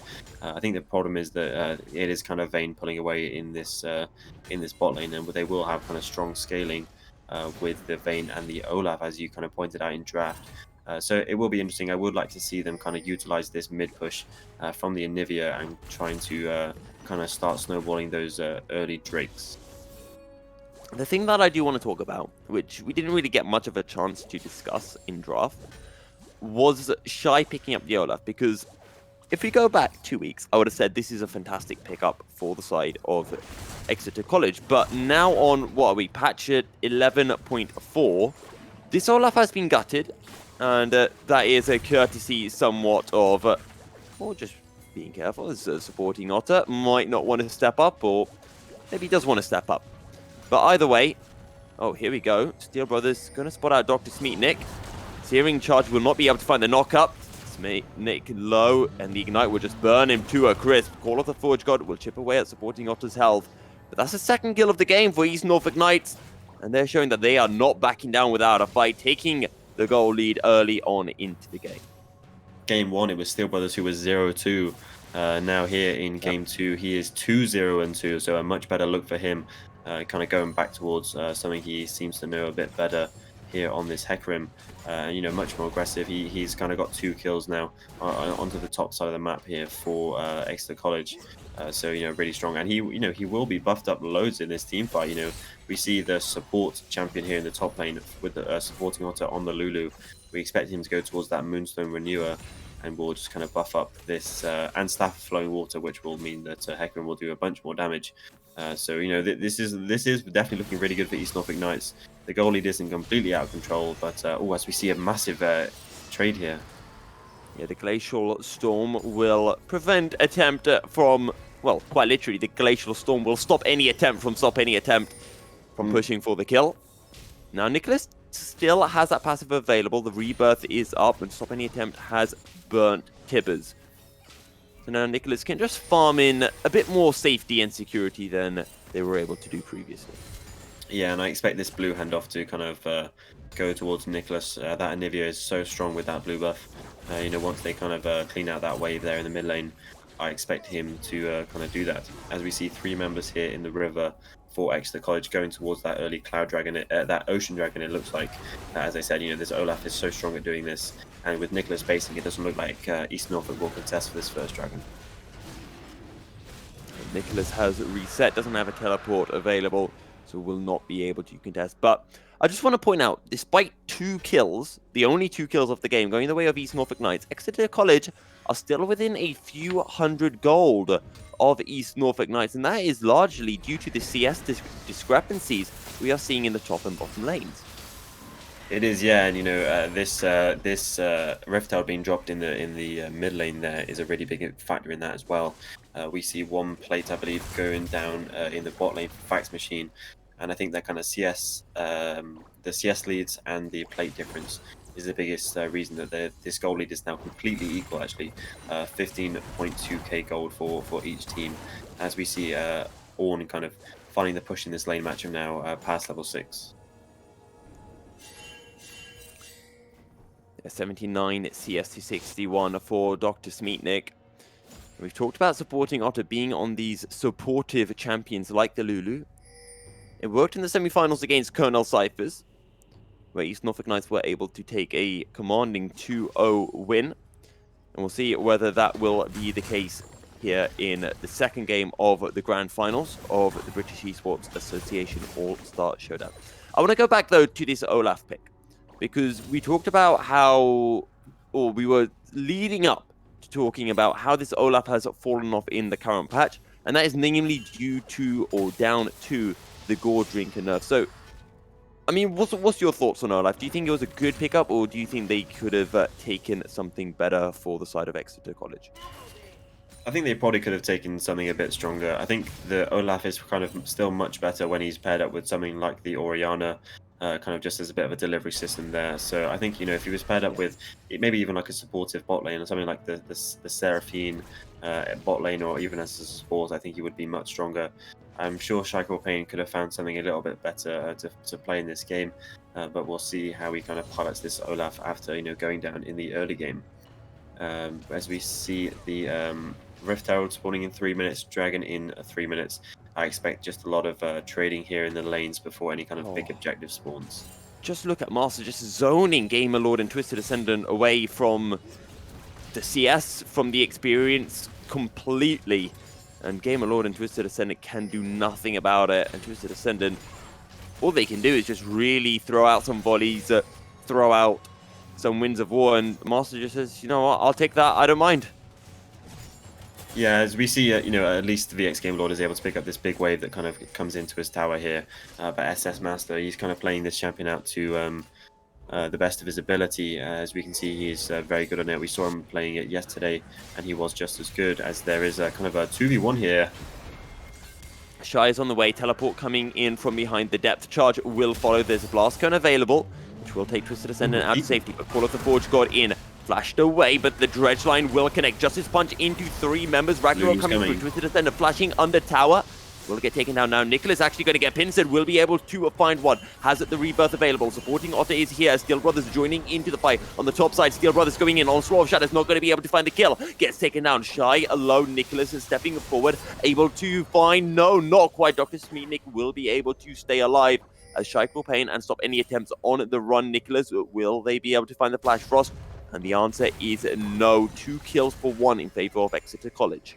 This is a massive overstep here from Exeter College. You know, it does kind of work out for them in the end, as all things kind of do for some bizarre reason. But the problem is that SS Master, you know, he kind of went in 2v1 there. The Olaf was actually quite far away. And Fax Machine on the Vayne, he actually went back to base. He wasn't there at all. So the fact that they kind of came up with anything there kind of just shows that Nicholas. the attempt is gone. And that's the burst we were talking about from the Anivia. And Nicholas now 2-0 on the Anivia, but Shy Cruel Pain has shown up. Flash Frost comes through. Glacial Storm as well. This is a lot of damage. Will they be able to find the kill? The rebirth is a proc, and Shy will just run down the egg. And Shy, well, apparently he eats eggs for breakfast. Good to see. Yeah, I thought that was going to be 3-0 for Nicholas, you know, kind of really stepping up in this game too.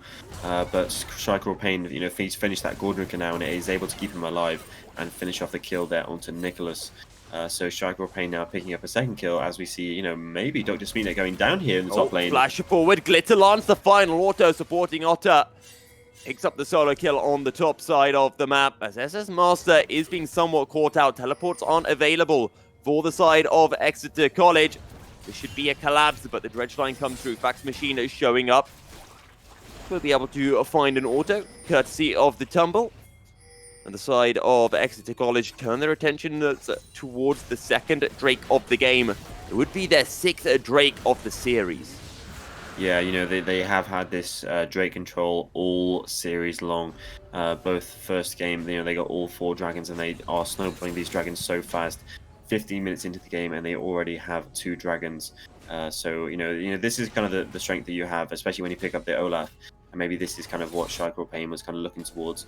And look, it will be an infernal soul if they are, if we do get that far, as maybe SS Masters go out here.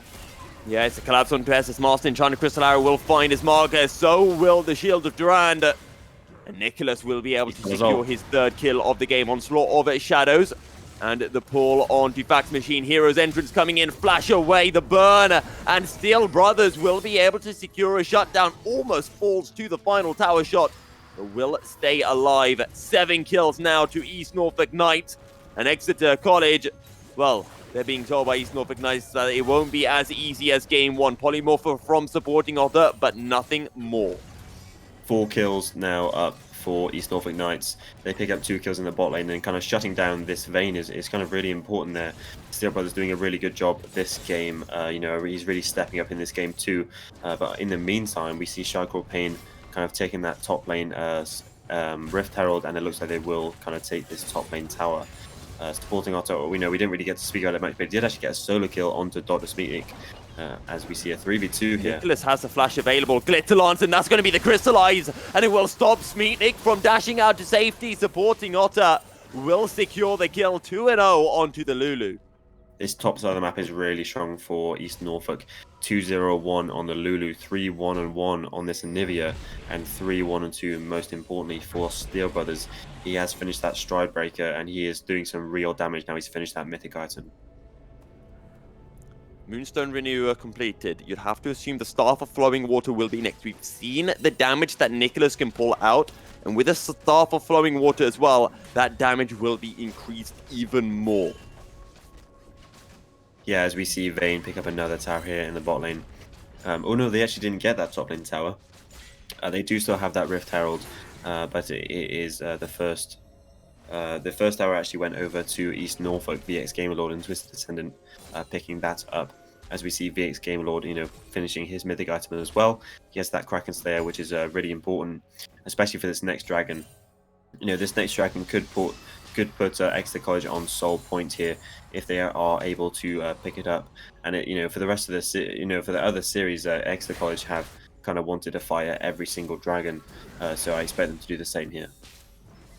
But let's not forget that if you are a fan of East Norfolk Knights, if you are East Norfolk Knights as well, this does mean that they have the potential to stack up 4 Infernal Drakes, and they have got to a stage where they are strong and they can fight the side of Exeter College in these 5v5 fights. So I'm expecting them to really put up a showing for the next Drake. Yeah, and as Vayne kind of bases his Fax Machine, goes back to base. Oh, that's a collapse into Nicholas. A force to flash. The Crystallize is drop flash forward. Rebirth is a prog stop any attempt. Going right on in. The teleport coming through. Onslaught of Shadows. Nicholas will be able to respawn. But falls nonetheless. Body comes through. VX able to find one. Steel Brothers on the run. Surely will get taken down. The Undertows coming in and attempt picks up a double kill. Supporting Otter on the run. Blast Cone will get dropped. Gamerlord trying to turn things on to Cruel Bane, but will be unable to do so. Run down by the Olaf. And a double kill for Pain. And what was it just starting off as a pick onto the mid lane becomes a 5-man slaughter in favor of Exeter College. 5 kills for 1. I have a bit of bad news as well. That was a 4v1 in that team fight. Fax Machine was in base. He was picking up his Kraken Slayer. He wasn't there for that fight at all.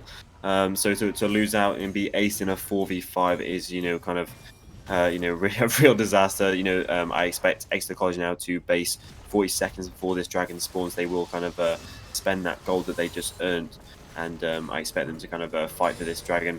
I still think though that East North, but if they want to be staying in this game, they do need to fight for this next Drake.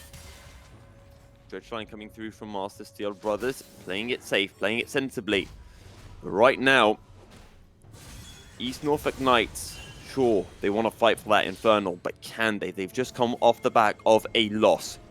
Losing 5v4 as well. Flash Frost not going to connect onto Fax Machine, able to tumble out to safety. And the Drake will be spawning. You see supporting Otter making his way down. This will be a 5v5 fight. Gamerlord a little bit away from the rest of the team. The Drake is already getting burned down to 4,000 HP. There's a Rift Herald pushing in the mid lane as well. And the Drake will not be stolen. 3rd Drake of the game secured by Exeter College. And Rift Herald has just pushed through in the mid lane and will be securing the inner tower as well. Look at this. Exeter College are currently pinging onto the Baron. All of East Norfolk are currently on the bot side of the map, and they do have to deal with this Rift Herald. They do shred through this Baron so fast with the Vayne, and they are already onto it. Yeah, you can see a Fax Machine getting those tumble animations quicker by tumbling into the wall. The Baron already down to 7,000 HP. Steel Brothers has Smite available, so does Shy. 3,000 HP now on the Baron. Full of the Forge God, it comes through. Enchanted Crystal Arrow. Oh, denied by the Ragnarok. And the Baron has been secured. Hero's Entrance will come through, but it is just East Norfolk Knights going into the slaughterhouse. A Fax Machine on a rampage. A Crystallize comes through to buy some time for the remaining members of East Norfolk Knights on the run. Searing Charge will not be able to connect, and it is a 3 quick kills for nothing. And overall, I feel over the past 5 minutes, I think that's 8 kills for 1 in favor of Exeter. Once again, it is just Exeter College winning out in these team fights in every single one. They get their 3rd dragon, and then they get the Baron straight afterwards, as well as getting a bunch of kills in the meantime. It looks like East Norfolk have just been a little bit too slow on all of these engages. At the dragon, you have to go much sooner before the dragon gets so low to even give yourself a chance of the steal. And in the play just before, when they got aced, supporting Otter wasn't there. He TP'd in late. His team had already started fighting. So I think that if they do want to pick any fights, they do need the Lulu to be there, especially because the Lulu already has that first item, that Moonstone. They are so strong. They do need to be there for these fights. 39k gold to 32.7. We're talking about a 7k gold advantage to the side of Exeter when the gold was even about 4 minutes ago. Once it's come to the team fighting, Exeter College just looks so clean. East Norfolk Knights have taken their game up 1 level since game 1. Maybe they can do it again for game 3. The Crystallites almost catching out Master, but will be unable to do so. Yeah, with the Baron buff, right now, the timing. I was going to say, with the Baron buff right now, East Norfolk Knights are in a tricky situation. That's going to be the Summon Tibbers coming through. And oh my god, Twisted Ascendant gets blown up in the Ragnarok. It goes Shy onto supporting Otter. The Wild Growth does nothing. Gamer Lord is next. Shy will fall, but it does not matter. Master getting taken down low. And Paul almost finding the kill onto Master. Does Nicholas with the Frostbite, stopping the attempt, stepping forward.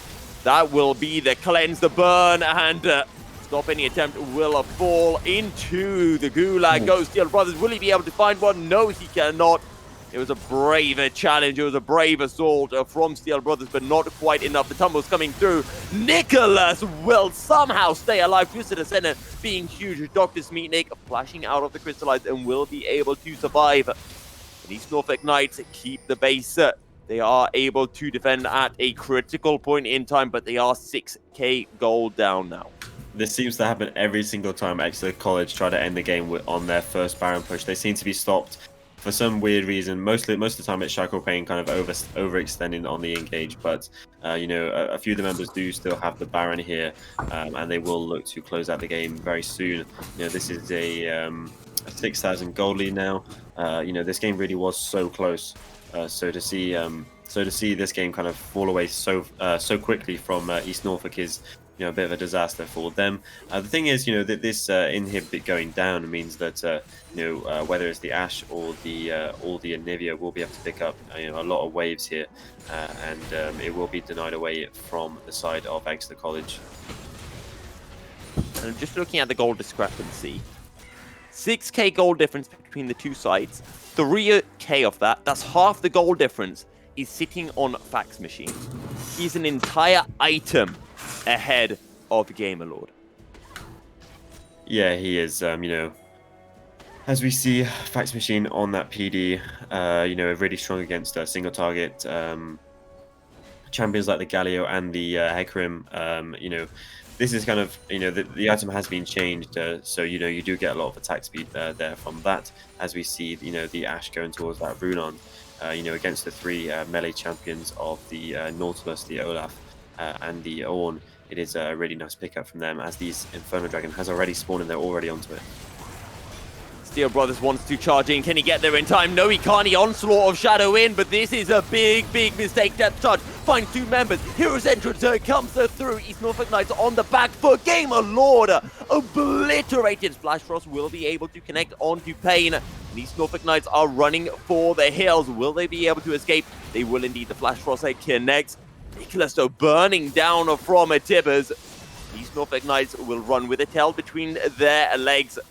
1 member falling. But one thing that I do want to bring up here, Sati, an inhibitor is down, 1 Nexus turret has almost fallen.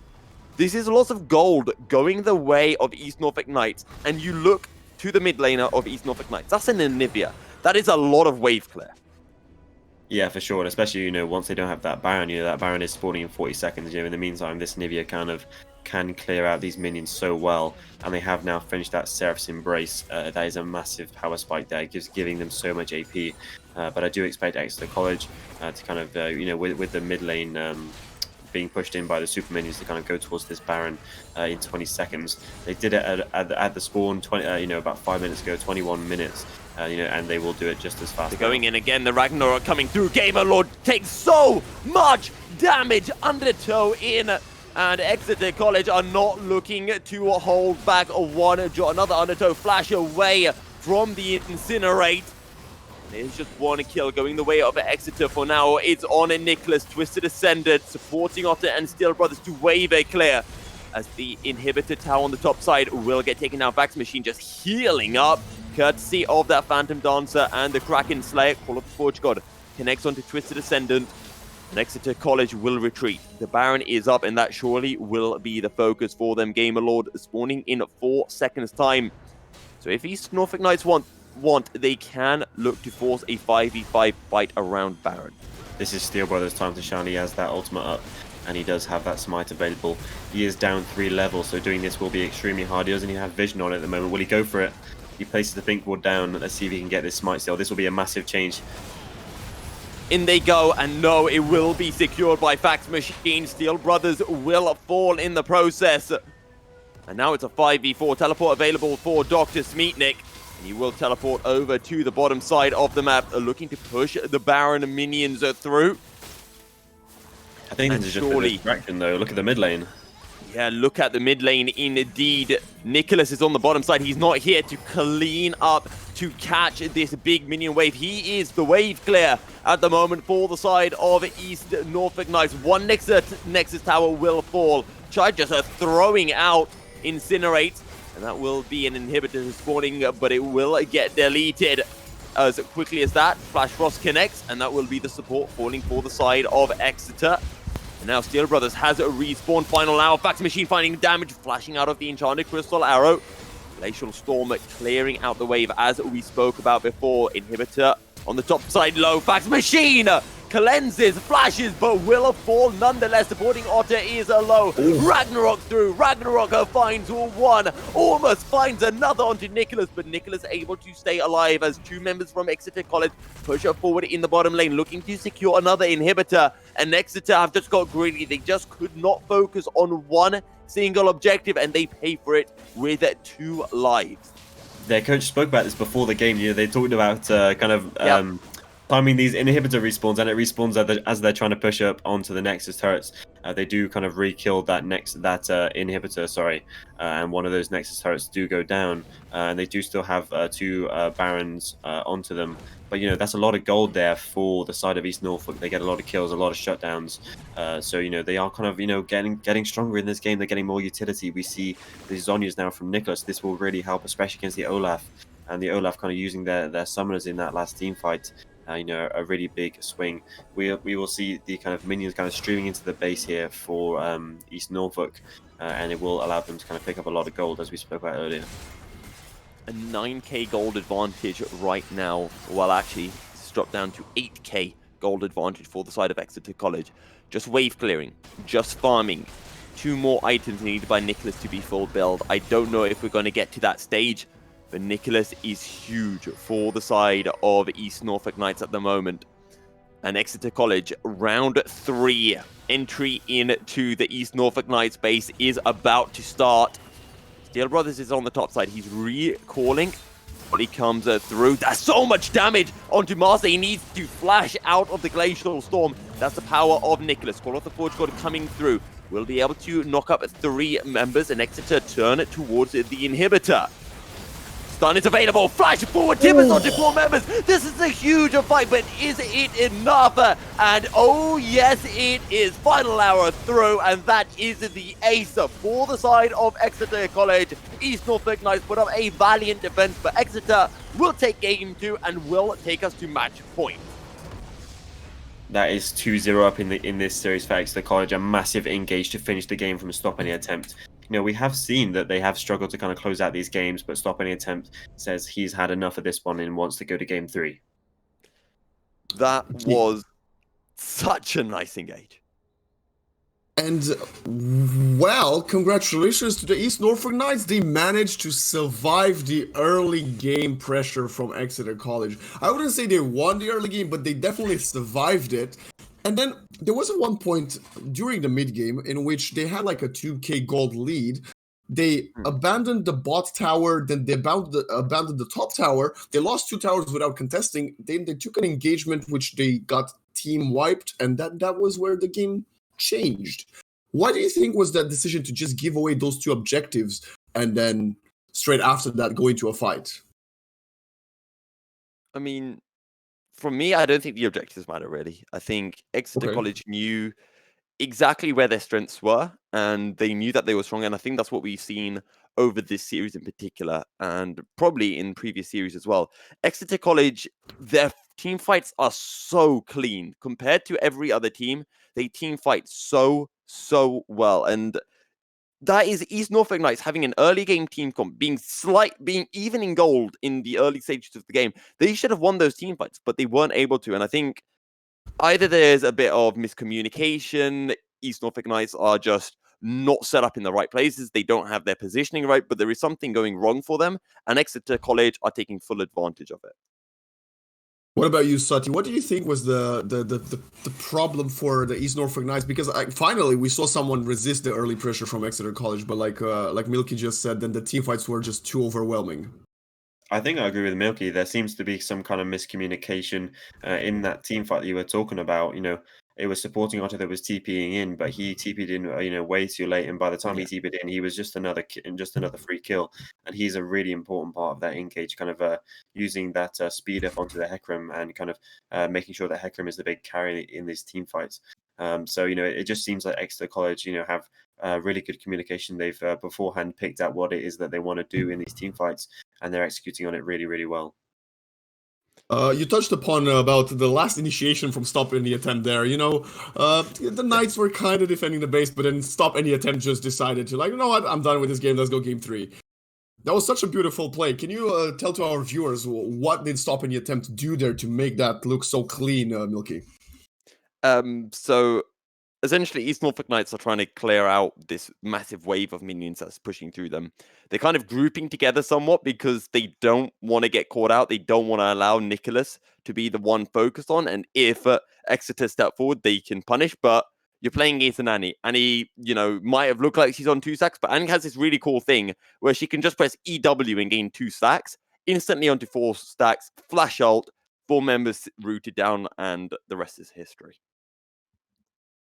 What a performance from both of these teams in Game 2. It was a way more entertaining game than Game 1. And we will be coming back and talking about Game 3 after a short break. So don't go anywhere. We will be back with a Game 3 of the best of 5 Grand Finals.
Welcome back to the British Esports League of Legends All Star Showdown Grand Final. We had 2 games in our hands. Now it's the third and potentially final game of the day. Milky, do you believe in the reverse sweep? I always believe in the reverse sweep. I hope production has silver scrapes ready. East Norfolk Knights. We saw them come back stronger in game 2. I think they're going to come back even stronger in game 3. Sati, we saw the East Norfolk Knights win a reverse sweep in the first day on the quarterfinals.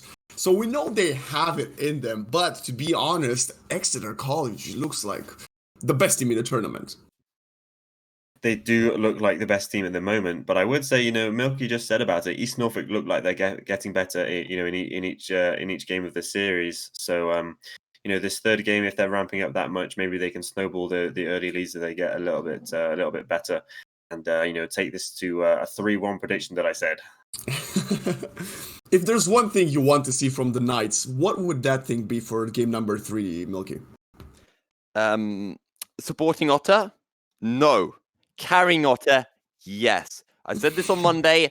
I don't want to see no Lulu. I don't want to see anything supporting. I want him to be on something that he can try to carry with, and I don't want him to be taking some backseat role in the team comp. I want him to be at the front, and Nicholas needs to be, again, on something that he can carry with. We saw on the Anivia, but I wanted to see something more aggressive, something that he can snowball harder with.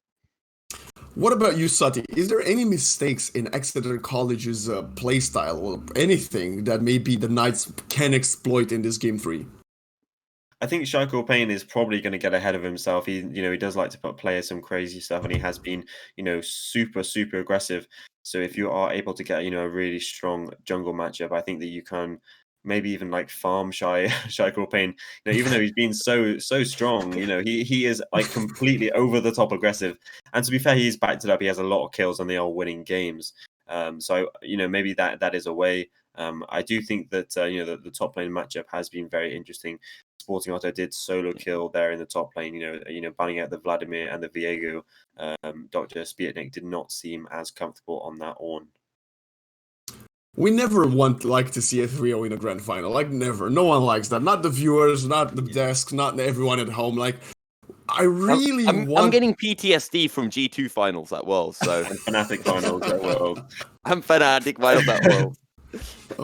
Like, I'm trying to, our job here at the desk is to maybe make it seem like there is a chance we might get a game 4 and a game 5. But realistically, if you would have to give me a percentage for the Knights to win, what would it be like for this game number 3, Sati? Most likely something like 75%, 80% chance. This team is undefeated for the whole tournament. They haven't lost a single game. So I don't see them losing 3 in a row for sure. What about you, Milky? Do you think is there a chance at least to see maybe them losing 2 games and then maybe winning the 5th one? I won't talk about game 4 and I won't talk about game 5 because we're here at game 3. We'll talk about game 4 and 5 when we get there because I think there is a good chance that we can. And I think, we're talking like a 30-40% chance that East Norfolk Knights could win this game. And that is also dependent on Exeter College, whether they decide to go for the spicy draft or whether they stay true to the meta and they just want to try to close this game out, try to go for that perfect game, ooh la la kind of match. Well, we have to wait no more. We might have the last game of the final, the last game of the tournament. Ladies and gentlemen, please give all your support for your favorites in what might be the last game of the League of Legends All Star Showdown. Sati, Milky, take this one away. Take it away, we shall. We're about to jump on in 2 picks and bans. Have a little bit of a while to wait. It seems both teams are ready. And into picks and bans we go. Sati, game 3, potentially the last match between East Norfolk Knights and Exeter College. Norfolk fans, start spamming in the chat because the East Norfolk need your support.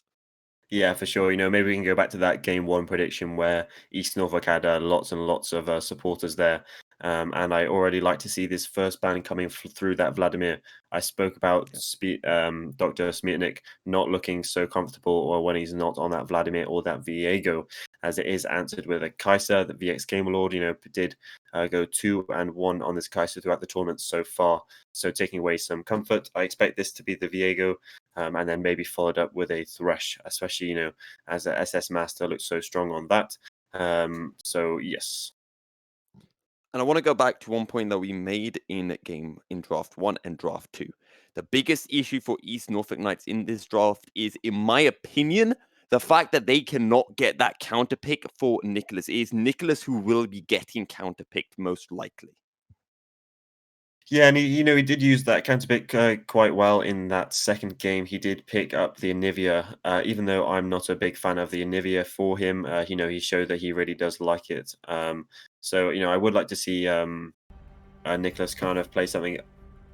Not, Anivia can carry, but something with a bit more carry potential, kind of that gives them more agency. As the Katarina's open. Katarina has been left through. That is very interesting choice on the side of Exeter College. I think if there is one way to kind of throw the game away, I think giving Nicholas his Katarina is one of those ways. Norfolk fans, do you believe in Nicholas? Do you believe in the power of the Katarina one-trick pony? Well, Exeter College say you can pick Katarina, we're taking Yasuo, and I think they're going to lock in this spike. I also think they're going to lock his spike, and if I had the choice, if I could press the button, I would tell him to lock it in as well, because I really want to see it. SS Master has been talking about his pike in the lobby. As we'll see, the Justana. The Justana doesn't mean that we won't get the pike. True. That is true. But the Justana is again very, very strong for Fax Machine. He played that in the very first game in the quarterfinals on Tuesday, and he was very good on that. And it is interesting to see. They are 2-0 up in this series, but he's not going towards his Teemo. He is going for that Justana. Who knows? It could be Yasuo top, Tristana mid. We could still be getting the Teemo. Who knows what could be coming through from Exeter? We know they like to play spicy drafts. They've done it in every single series. And now that they are 2-0 up, they're deciding, right, it's time to pull it out. Ram is coming through. Anti-AD, Yasuo Tristana being locked in. Probably a fairly smart choice here from the side of East Norfolk Knights. I think it is a good choice into the two champions that have been locked in, but it was support. It was a Steelbrother, sorry, being such a big component of that early game in game 2, which was a big reason why they were able to, even be in the game at all. So to see him on the Rammus is very interesting. This is kind of a mid-game to late game team fighting champion to kind of peel away from those carries. So to see him on the Rammus is very, very interesting. I'm going to be honest with you. I don't think this Yasuo is going mid. And the reason for that is I think Yasuo is a champion that's very double-edged, and I don't think you'd want to put that into the one-trick player. But then again, Yasuo doesn't exactly work well into Shen. Well, I don't know if you watched the second game on Tuesday, but stop any attempts Yasuo is pretty scary. This guy was an absolute monster. It's one of the best Yasuos I've seen, to be quite honest. He was very, very good. So, I'm not quite sure if he's a Yasuo one-trick, but he's very, very good on it. And it looks like he's very confident to kind of take that skill matchup into Nicholas's Katarina of all things. Come on. Well, the Yasuo was locked in after the Katarina. Olaf Kane banned away. So has the Ashe and the Lulu. Zed is open. All I'm going to say, Zed jungle. It could be, but for me, they do need some AP in this comp. They do have the kind of AP from the Leona and maybe the Tristana R, but it's probably not going to be enough. Building plated steel caps against this team so far will be, a very useful pickup. I'm not quite sure what he will choose to pick in the jungle, but it looks like it's the Talon. That is most definitely not an AP champion. That is full lethality. No. So I guess Shaco Payne doesn't care about Can we get full tank Malphite as well, please? Honestly, it would be a great choice. Support, whatever. I don't know in that case whether you take the Shen support or the Malphite support, but the Xayah is being hovered. The Xayah will be locked in for Gamerlord. I'm sad. Do you want to know why I'm sad? Because Gamerlord is a Jhin main, and he hasn't picked Jhin. Please don't pick in the Yuumi. I see why, but don't. Yeah, the Xayah Yuumi, that's an interesting lane, especially with the hard engage of the Leona and the Tristana. I'm really not sure about this Yuumi. It will be very interesting to see this come through, and it is locked in. I think they are kind of thinking about the kind of Katarina Yuumi combo. I guess this is putting all of the emphasis on Nicholas. Literally on Katarina's back. I agree. I think that's exactly why they've gone for it. The Rise is being hovered. We wanted some AP. The question is right now, is this a Rise jungle, Talon jungle, Tristana jungle, or Yasuo jungle? This has to be the Talon jungle. I'm expecting Dr. Smearnik to take this Rise. He has played some of those AP champions. He has played the Vladimir. So I do expect him to kind of play that. I think those champions are in the similar vein. As we currently see Stop Any Attempt kind of holding that Yasuo, and I do expect him to play this. And I think on the side of Exeter College, they do kind of have enough CC at the moment, with the Tristana R and the Leona to kind of deal with this Katarina. Can I just put up a counterpoint very quickly? Yes, you may. Tristana mid, Rise Leona bot. It very well could be. This Xayah will be able to kind of push out those waves. I think Fax Machine, he did play this Tristana bot lane so well. It could be. I'm not sure. They're having some fun with the champions, but I'm not sure they'll kind of move around in those lanes. Okay. Well, either way, I think one of the cool things, if you take Rise bot, is the fact that you can flash EW to get that stun instantly onto the Yuumi, and then it's going to be so easy for Leona to follow up. Either way, no matter what you take with the Leona, the follow-up that you can drop onto this Yuumi is going to be huge. And as you mentioned, Sadi, this Yuumi was picked to pair with the Katarina just for this massive kind of 2v5 potential. But in laning phase, this Yuumi is going to be abused by the Leona. Yeah, and I think so. And I think the other big problem is that the Yuumi wants to stay on top of the Xayah. This Leona will have the agency to kind of roam mid and kind of affect that mid lane matchup with the Yasuo and the Katarina, which I think is really important in this game. How this mid lane matchup goes is going to be really, really important. And what a spicy mid lane matchup we have for game 3. We said that, this is literally the first time that Katarina has gone through the draft. Nicholas has been able to get his hands on it. and stop any attempts. Completely blew me away with his Jasper in midweek. So, the two best mid laners in the tournament kind of battling it out on these incredibly high skill cap champions. I'm honestly really excited to see Nicholas's Katarina. Yeah. We've seen Katarina once so far in the All Star Showdown. That was in the Cornell Cyphers quarterfinal game on Monday. But apart from that, we haven't seen. And I said, I wonder if Nicholas was watching that game thinking, if only I get my hands on Katarina. This is a lot of pressure for East Norfolk Knights. Not only is it potentially their last game of the finals with their backs against the rope, but Nicholas is on his one trick. This is his time to shine. This is his time to show, hey, I am on my Katarina. This is why you ban it. And if he dies even that one time, if he gets permagank, whatever it is, and dies, he's going to be feeling the burden of that pressure. Yeah, and I think, the biggest problem for Nicholas is Shaco Payne does not look too scared to kind of move towards that mid lane and make that a 2v1 matchup. So I'm not even sure if this will be a 1v1 in the mid lane. I think that Talon, has some creative... we spoke about Shaco Payne, being this creative early game jungler. Imagine him on this Talon, jumping over these walls. It's going to be a complete nightmare to deal with, Twisted Ascendant. And, this is another problem with the Yuumi for me. The Yuumi can't go and solo ward on their own. They need to be paired up with someone. Even though you want to do that normally with a jungle support or something, that this Yuumi is probably not going to get as much vision as they're going to need in this game against this Talon. Question for you then. We talked about at the start of the game, Vlad brought this up as well, what our predictions were. Would we see East Norfolk Knights being able to take a game? Having seen the draft, we knew that there'd be a spicy draft coming through, but now that we have seen the draft, where do you sit? I think the question has to be, do I believe in the Nicholas Katarina? Yeah. Without a doubt. And I do.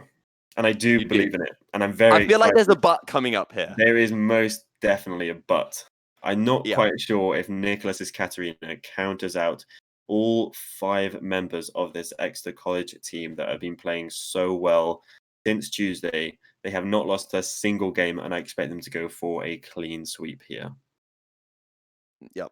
Would you agree, though, that this is literally the best thing East Norfolk Knights could have hoped for? That they could not be in a better possible situation to take a game from Exeter than the one we have right here in front of us? Yeah, I think that's it, right? If they cannot win with Nicholas on his Katarina, who's been playing well all tournament, they are never going to beat this Exeter College team. I think that's the biggest point here.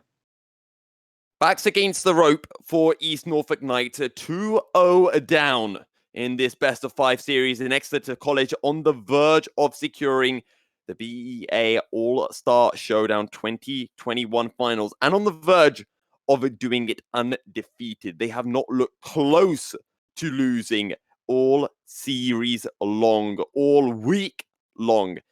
And now East Norfolk Knights, Nicholas on his one-trick Katarina. Can he pull it off? Well, he's going to have to pull it off if East Norfolk Knights want any chance of being able to win the finals. A reverse sweep on the cards, ladies and gentlemen. Yeah, and I think, we can start talking about this game. We'll be getting into it very soon. Players loading in. We can talk about kind of the early jungle pathing. Talon is another jungler that's kind of was changed to kind of be added to the jungle roster, but I haven't seen too much of it. So it will be interesting to see how Talon, Shaco Payne piloting that Talon will path in this early game.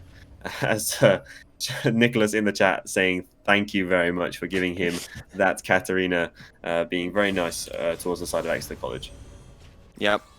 Well, always have to be polite, and well, we'll see whether manners do make it the Nicholas Katarina, and let's see if he pulls it through. We wanted to take it jungle. Right, so both teams clearly having some fun in the chat, and now let's see what will come through in the game. And look at this once again. Exeter College's trick. They are going to go for a 5-man invade, but it looks like Nicholas will actually spot them here on the invade. They do get spotted, and Exeter College pushing forward. And with the Leona in the front line, there's not really much that the side of East Norfolk Knights can do to contest the invade. And East Norfolk Knights will just retreat and back away. Yeah, but they have got some early vision down. This seems to be the name of the game for them. You know, they haven't really got any kills in this in their early invades, but they have been able to get some early vision. They currently see Ramos on this ward, and you know they may even look to catch him out here as they're the flash forward. Flash forward, the Zenith Blade will connect. Is there the follow-up? The bomb has been dropped, and it will explode. And Exeter College take this as an opportunity to steal away the red buff. Steel Brothers stepping forward to aggressively, beautifully punished by SS Master. But look at this. Steel Brothers is on 20% HP. It's 1 minute 40 in the game. His red has already been taken away. You know, Shackle Pain is on a ward clearing this this red buff. But this, you know, if the game could start anyway, this is not the way that East Norfolk Knights would have wanted it to start. We already see Shackle Pain kind of putting pressure onto Nicholas here. He knows that if he is trying to go in at all, the Shackle Pain will be right there behind him. Yeah. And actually, Dr. Smeatnik could have stepped right up to the blue buff. If Exeter College had had that kind of communication, Steel Brothers could have been denied his blue buff as well. Yeah, I think so, you know. Especially because, you know, as we do see a fight here in the mid lane already. Here comes a shy Nicholas trying to dash out. The damage is coming through. Can he find the kill? Flashing forward. Nicholas gets a first blood. East Norfolk Knight fans, do you believe the Katarina one trick has stepped up to the plate? We do see Nicholas already have a kill, and he does have the TP to get back to that lane. You know, it means that you won't really miss anything in this lane. Not really going to miss any CS or any of the experience there. It is a trade kill for stop any attempt, as he does pick up a kill as well. But that first blood, that extra bonus gold, going the way of Nicholas. Huge for Nicholas, and we talked about Nicholas having to step up. He hasn't even taken Flash. He's got Ignite Teleport. He wants to stomp this lane. He wants to stomp any attempt into the ground so hard. He wants to mentally destroy him so that he cannot play properly in any of the future matches in the series. And I think this is really important for East Norfolk in general, because as there's more trading, the Conqueror is already stacked up for Yasuo. Yeah, the Tornado will be able to land. Nicholas is stepping forward, but don't forget, Stop Any Attempt actually has the red buff from that earlier trade that came through in the mid lane. Both mid laners able to find a kill in that previous altercation. Just before, you know, they were fighting there, as actually SS Master is making his way to that mid lane. I spoke about this, you know, already in the draft. You know, with the Yuumi on top of the Xayah, the Yuumi can't really roam, as Leona is already moving towards that mid lane as level 2. But I was going to speak about, you know, as Ramos is rolling in here.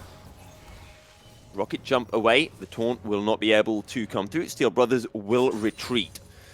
Scuttle Crab is up on both sides, and Shy Pain will take the one on the top side of the map. And Ice Steel Brothers will attempt to secure the one on the bottom side. It looks like he's being kind of zoned away here from the Leona, so it looks like Shy Pain, again, for the third game in a row, will be looking to get that second Scuttle. You know, the first game, that definitely didn't go the way of his, and he got kind of first blooded there onto that second Scuttle. But lastly, I want to get it out. Nicholas, he has the first blood. He is feeling himself. And having a shot caller on your team that is ahead and is really, you know, happy with the champion they're playing is really important. If they can focus on the kind of macro things and don't have to worry about, you know, how they play their champion, I think this is really important and a really big pickup here for the side of East Norfolk. Either way, if this game does go to a game 4, there is no way that Katarina is getting it through again. The damage coming through from Gamerlord on the bottom side with the clean cuts. Pretty impressive. SS Master and Fax Machine down low. Fax Machine now under half HP. Seeing on the top side of the map is Smeatnik going to recall. Has got the blasting wand through. So both mid laners have gone for Conqueror. As Nicholas stepping forward. Level 6 not yet available for either mid lane. I think the problem again, though, is look, you know, if you look at the CS numbers for all three of these lanes, there is advantages in every single lane. The mid and the bot are pretty close, but that top lane matchup, you know, Ryze has already got a base off, didn't even have to TP back to that lane, and he already still has that CS lead. And, you know, this is kind of has been the story for Exeter College over this week. They have been winning on all three lanes, all sides of the map, and with Shackle Pain kind of doing well to kind of get himself ahead as there's Ramos rolling in the mid lane. Yep, Ramos will just come rolling by. SS Master showing up as well. Does he want to take this? Tornado will be able to land, but here comes Shy Crawl. It's a 3v2. Nicholas on the run. Stand United coming in as well. Steel Brothers taken down low. The rake in, and that's the Tornado. Lost the breath to stop any attempt. Picks up the kill. Takes two tower shots. Nicholas will find one in return. Beautifully played by Dr. Smitenik to be able to cancel the Stand United from supporting Otter. Yeah, thankfully, Sporting Otter, sorry, kind of had. Oh, look at that, those trades already. But Supporting Otter did already hit level 6, and he does allow them to get a trade kill. But as you said, well done for Dr. Smirnik to kind of stop that, because I think that probably would have gone a bit different there in the mid lane if Shen was able to get in there. But look at this, stop any attempt is 3-1-0 already on this Yasuo. And already he's picked up those Berserker Reaves and the Vampiric Scepter. That Vampiric Scepter is so important in this lane just because of the amount of trading that's happening there. But we know that Katarina is fundamentally a fairly weak champion early on until that first item has been completed. And Nicholas will be happy taking 1-for-1 trades if it gets him closer to that point, surely. And finds a slightly favorable trade into attempt in the mid lane. Yeah, and I think, it's something we haven't spoke about yet, as Shackle Pain is actually in the enemy jungle looking to catch out that Rammus will be interesting. I think it looks like the Red Buff's respawning, and that's what he's trying to fight for. But, what build is Nicholas actually going to go towards this game? The kind of AD build, with the Blade of the Ruined King and such with the Kraken Slayer, or will it be, a kind of more general... Shackle Pain now steps out with the rake, steals it away, and Stop Any Attempt is joining the party. Steel Brothers, is there any way out? This is going to be a 4v2 very shortly. Tornado comes through into the last breath. Can Nicholas turn this around? Death Blossom comes through, not quite enough. Zenith's Blade, the full collapse onto Nicholas, shumpoing away. Will he be able to find it? Yes, he will! Somehow Nicholas finds one in the situation. Rocket jump away, supporting Otter on the run. Steel Brothers in the mid lane, but can't do anything. Zenith's Blade comes through, teleport to follow from Dr. Smitenik, but it is not needed because supporting Otter will get run down in the 5th kill of the game for Exeter College. Yeah, and lots of big shutdowns going over there. Nicholas does actually pick up the shutdown onto the Yasuo, so they are 3-0 now. Nicholas still the big hope here for East Norfolk, but more kills going over. Supporting Otter trying to TP in, but he does actually lose a massive wave there in the top lane and does die. So a big problem there. There's already a 2,000 goal lead in this game, so let's see if East Norfolk can kind of pull it back as Exeter College pick up that first dragon. I'm pretty sure they haven't lost a single dragon this whole series. No, they have not. I wonder if they've lost the single dragon all tournament long. Nicholas stepping forward. He's got the Vampiric Scepter. He's got the pickaxe as well. And he is bullying Smitenik hard. Says, get out of my lane. I fear no man. And I think Dr. Smeatnik is only alive there because Nicholas didn't have his ignite. That ignite will be coming up in a few seconds' time, and if that was up and available, Dr. Smeatnik with no magic resist or armor at all to kind of combat that, Katarina would have gone down for sure. Smeatnik got forced to recall 75 at CS. Smeatnik with the highest CS in the game right now, and honestly, I don't know, Sati, have you seen Rise lately? I have done, yeah. A couple of people have been playing it in the mid lane as a kind of answer to Twisted Fate, and it has actually been quite strong. Rise is honestly over to... I don't usually say this, like, when champs are stronger, I just say, ban it or work a way around it, but Rise is disgusting. I was playing Nautilus the other day, and this Rise, albeit slightly fed, he pressed E on me. I lost a third of my health. As a full tank Nautilus. It is disgusting. Rise is a really strong scaling champion, but if he's in these lanes where he can kind of, do what he wants, like this Shen matchup, he can do a lot of damage. Here comes Steel Brothers looking for the gank on it to Smitenik. Solar Flare denied as Cruel Pain is showing up. Realm Warp will come through. Smeatnik, does he want to stay? No, he doesn't. Shy Cruel Pain now in a 1v2, but he doesn't care. He's just going to take down Steel Brothers nonetheless and stop any attempt showing up to the party. Supporting Otter, forced to Shadow Dash out to safety. Zenith Blade not going to connect in the bottom lane. And we are going to start to see what Katarina's do best, which is roam, but spotted out by a Pinkwood will return back to the mid lane. Yeah, it looks like stopping an attempt at the moment is kind of getting the push out in that lane, allowing the Yasuo to kind of move away. Zenith Blade into the rocket jump comes through. Final chapter, is it enough? Featherstorm, Blade Caller picks up the kill as in goes in Nicholas. Stand United coming through as well is now a 2v2, make it a 3v2. The taunt in, Steel Brothers picks up one. Shy Crawl forced to dash over the wall, and the Rift Herald will be secured by the East Norfolk Knights. This is really important, and this is not just a big swing in the game. This is a big swing in the series. I'm pretty sure that Exeter College have picked up every single objective, but this is the first Rift Tower that goes the way of East Norfolk.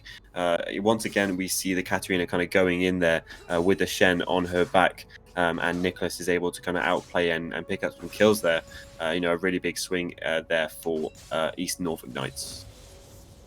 Huge indeed. 3-3 for Nicholas. He sadly wasn't able to pick up the kill on to stop. But now both mid laners, they're on the same CS. They're on exactly the same KDA as well. Yeah, this mid lane matchup, we talked about it at the start of the day. They are very even, and they are both very, very good mid laners. Stop Any Attempt kind of has got the better end of it so far, mostly due to the kind of jungle diff. This might be the collapse coming through. SS Master will flash away. Rift Herald spawned in a questionable place from Steel Brothers. I think he could have done that one slightly better. Shy stepping forward. Drake will connect onto Nicholas, but that is all. I think this Rift Herald will get taken down before he even gets a charge off. Yeah, we spoke about, this Rift Tower being important as they may go on Rocket to... jump into the solar flare. Steel Brothers is locked down and taken down. Fax Machine is onto a killing spree. Well, maybe East Norfolk shouldn't really go towards any of these objectives because this is not a very good use of the Rift Herald. It doesn't get a charge off, and it's just 25 gold over to the side of Exeter College. I think this is the thing, right? This game is close, in the kills and the kind of the skirmishes. But look at the goal difference. There's 4,000 goal difference in this game, and this kind of has been the story of any team that has come up against Exeter College. It seems like they are kind of just winning out in CS and plates in all sides of the map. Look at SS Master just sitting in the Raptor pit and will show up now that Nicholas has committed. And Nicholas is in a tricky situation. Meanwhile, on the bottom side, the rocket jumper coming through. There's the damage! Holy hell! Where did VXer go? Final chapter will lock down Fax Machine on the tower. Takes a second turret shot, but it is not enough to find the kill. But oh wow! Did VX Gamer Lord just go boom? Yeah, he did. This talent is already doing so much damage. Oh no, the collapse onto Twisted Ascendant. Just a poor little kitty cat. Nowhere to go. The tower shot in. Twisted Ascendant finds one in return, and Cruel Pain almost falls in the process as well. And the kitty cat finds the one. Yeah, Nicholas is showing up. Can Nicholas clean up on the Katarina?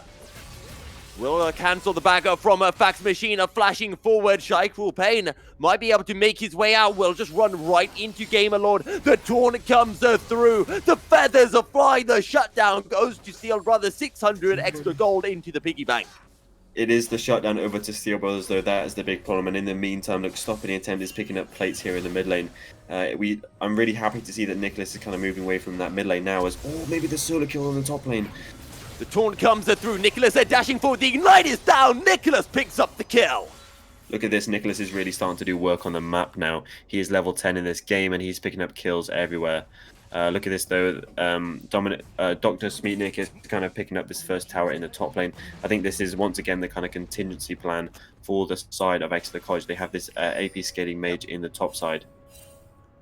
We usually talk in the likes of Season 10, Rise getting to strength when he has like 3 items or so. Right now, it's 1, maybe 2 items. Smeetnik getting caught out. The rocket jumper coming through. Twisted Ascendant low and blown apart. The solar flare in as well. Another rocket jump. Stand United gets a drop. Featherstorm. Blade Caller will not lock down Machine, but the taunt comes in. Supporting Otter able to keep his ADC alive. And look who is on the way. It's Nicholas, but Shy Crawl is not far behind. This will be a 2v3 situation. Shumpo in. The daggers are through. Master gets taken down. Shy Cruel Pain able to dash over the wall with the Assassin's Path. Smeetnik low on the top side of the map, but another kill going the way of Nicholas. And I really like to see supporting Otter kind of using that ultimate, as best he can. Is there maybe another fight here in the jungle? Shy Crawl stepping forward aggressively. The bouncing blade doesn't do too much damage. Drake is up as well. And do the side of East Norfolk Knights look to contest? There is a 5k gold discrepancy right now, but none of that is in the mid lane. And I think the biggest problem is that, Rise is kind of just pushing away in the top lane. We spoke about Dr. Smeetnik not really wanting to TP away from that lane, as that second dragon does go the side of Exeter College. Like in every single series we've spoke about, it is them kind of kind of picking up and snowballing those early dragons. But look at the difference in the top lane. Sporting Otter is kind of having to TP and ult away to kind of help his team because there's so many skirmishes all the time, and he's really falling behind in his lane. This Rise is getting to be so strong. And if the observers can just highlight the goal difference on the scoreboard, 2k gold advantage to the side of Exeter College in the top lane and in the bottom lane. That is huge. Yeah, we see 4 of those mythic items already completed on the side of Exeter College, and only 3 of those, sorry, on the side of East Norfolk Knights, with the Nicholas going towards that Blade of the Rune King first item. Okay, Nicholas potentially getting caught out. The flash knock up into the last breath, and Nicholas is obliterated. Final chapter coming through, but the Solar Flare will lock down 3 members. TP coming in. Zenith Blade connects. Master will surely get taken down before. No, he will not. The damage comes through. Steel Brothers next. Steel Brothers taken down, and a Kitty Cat can do nothing. The auto and the summon Harry will somehow lock and pick up the kill on to Master, but 4 kills for 1. In the grand scheme of things, Exeter College take the game by the scruff of its neck. And that started off with Stop Any Attempt making a Keyblade play there in the mid lane onto Nicholas. You know, Nicholas is a really strong component in this team for East Norfolk, but Stop Any Attempt showing why, you know, he is so good on this Yasuo. And then SS Master, this guy is most definitely not a KDA player. This guy flashes in, makes sure he gets the stun onto 3 to allow his Rise to follow up and do big DPS. He does go down in the end, and he has also picked up that mythic item now. And look at this, Dr. Smeetnik is already back up into the top lane, pushing that wave.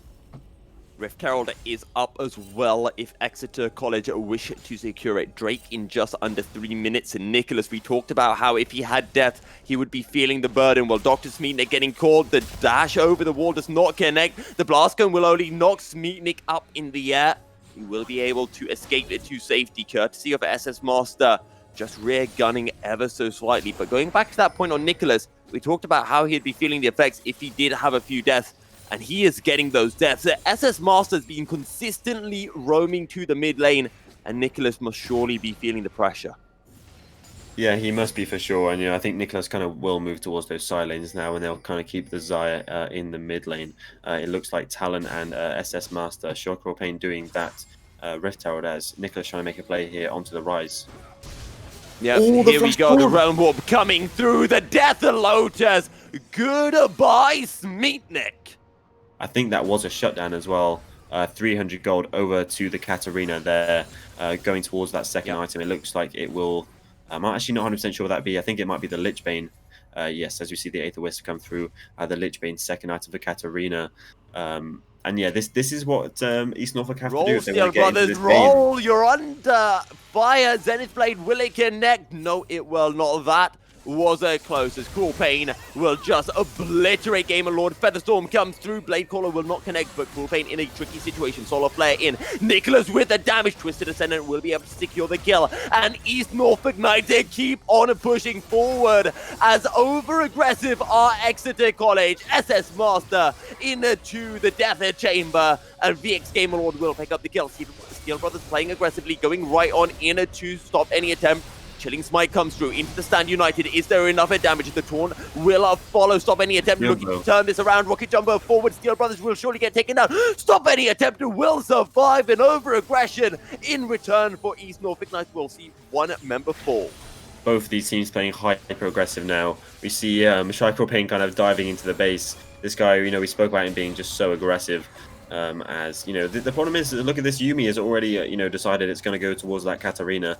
You know, East Norfolk kind of scales so well into this game. That Katarina with the Yuumi on top of them will be doing so much work. It'll be so hard to lock down and play around that Katarina Yuumi combo. Cruel Pain on his way down. Drake up in 20 seconds at time. And Exeter College looking to maintain their 100% Drake record over the course of this tournament. Yeah, and I think the biggest thing is that the Cloud Soul this game will be coming out. You know, if this was an Ocean Soul, a Mountain Soul, or even, you know, like that Infernal Soul like the first game, I think this really would be a disaster. I think, you know, thankfully that Cloud Soul is not going to make the biggest difference, even though those stats are really nice. They're quite useful. You know, it's not going to be completely game-breaking like that Ocean Soul. I just want to point out something. We are 20 minutes into this game. and Dr. Smeatnik is on the verge of flame horizoning. However, we have more pressing matters at hand. Drake has been started, and look at Shy Crawl Pain looking for the flank. Steel Brothers will get locked down. The teleport coming in. Steel Brothers, I thought, was AFK for a second. Takes so much damage. And the Drake is autoing. Shy turns up. The Rake will not be able to connect, but the Noxian Diplomacy, well, final chapter, locks absolutely no one down. Dr. Smeatnik turning up. Nicholas goes in, but Nicholas is not with the rest of the team. Supporting Otter will fall. Nicholas will find the kill, but at what cost? Rocket Jumper forward. Gamer Lord will surely get taken down. Indeed, he will. Rocket Jumper forward. Nicholas able to Shampoo out to safety, and it is just the one kill for East Norfolk Knights, whereas Exeter College find 3. Exeter College do a really good job at kind of zoning away and marking that Katarina out of the fight, saving their CC if the Katarina is ever trying to get into that team fight. And the next thing is that they kind of killed that Ramos so quickly. It means that there is no jungle contest there. You know, it means that Sharko Payne can do that dragon now. He is onto that dragon right now, picking up that 3rd dragon for them, and once again another dragon going the way of Exeter College. Exeter College on the verge of a 4th Drake as Steel Brothers has left the game, so expect a pause, and there it is. So, well, we saw him standing very oddly in that Drake fight, so I do wonder if that is the reason why, you know, that fight was lost, and it's such a shame that such a crucial fight as well possibly was decided by factors outside of the player's control. Yeah, no, that really is a big shame if that is an internet problem or a PC problem there. As actually, thankfully, we are getting back into the game. Yeah. But yeah, you know, that was a really big team fight there, and to see, you know, Ramos kind of being DC'd, Fax Machine has been having some problems here. No. I don't know what was happening there. I don't know who caused that pawn, because it caused that pause, because it looked like real Fax Machine just went very, very aggressively, and apparently they are now ready, so we should be heading back on into the game momentarily. Yeah, it looks like they didn't quite call that they were going to unpause the game, which is a shame. Hopefully Fax Machine can kind of get out of this without losing his life. But, you know, quickly to speak about that dragon. Oh, we're going in? It looks right, like let's see what happens then to Fax Machine. Trying to leave. Very sportsmanship. Good sportsmanship there from the side of East Norfolk, even though they are down in this series. You gotta love to see that. Yeah, great stuff from East Norfolk Knights, not to try to steal away the kill. Very sportsmanlike, as you mentioned. Right, okay. 10k gold advantage right now to Exeter College. Win conditions for East Norfolk Knights, what are they? It's definitely the Katarina. I think hopefully this Yumi will go towards Mikhail's Crucible as a second item there to kind of help out with the Katarina and allow her to get into these team fights to kind of stop that CC, because, you know, that is the bane of Katarina's life. But, you know, getting this Yumi onto the Katarina and allowing the Katarina to go ham in these team fights is definitely what's going to happen. You know, I think the funny thing is it's 23 minutes into the game and Exeter College have not decided to start the Baron yet. You know, what are they playing at? They need to kind of go towards that as soon as possible, otherwise they're going to lose. Well, we know that Exeter College love it taking the early Baron. And oh no, Steel Brothers again being called out, takes a lot of damage, but that's all it will be. Yeah, we see this Ramos is extremely speedy. As Ramos is actually going towards the bot side of the map. Jonica is Raptors right now, as once again it is Exeter College onto this Baron. It's already at 5k. They're nowhere near going to be there in time, as once again Baron is gone at 24 minutes into the game. This is another 1.5 thousand gold, and probably be able to get some more towers off this. Nicholas stepping forward onto Shaiko. Will just be able to take the Assassin's Path out to safety. And now Nicholas has to be careful. Able to Shampoo to supporting Otter. But the Baron-powered minions are crashing in on the top side of the map. And this surely will be the inner tower falling. And there it goes. Does Nicholas want to fight? Look how much damage from that overload. Yeah, you know, massive damage coming out from this Rise now. That Seraph's Embrace is completed, and they already have that that second needlessly large rod in that build.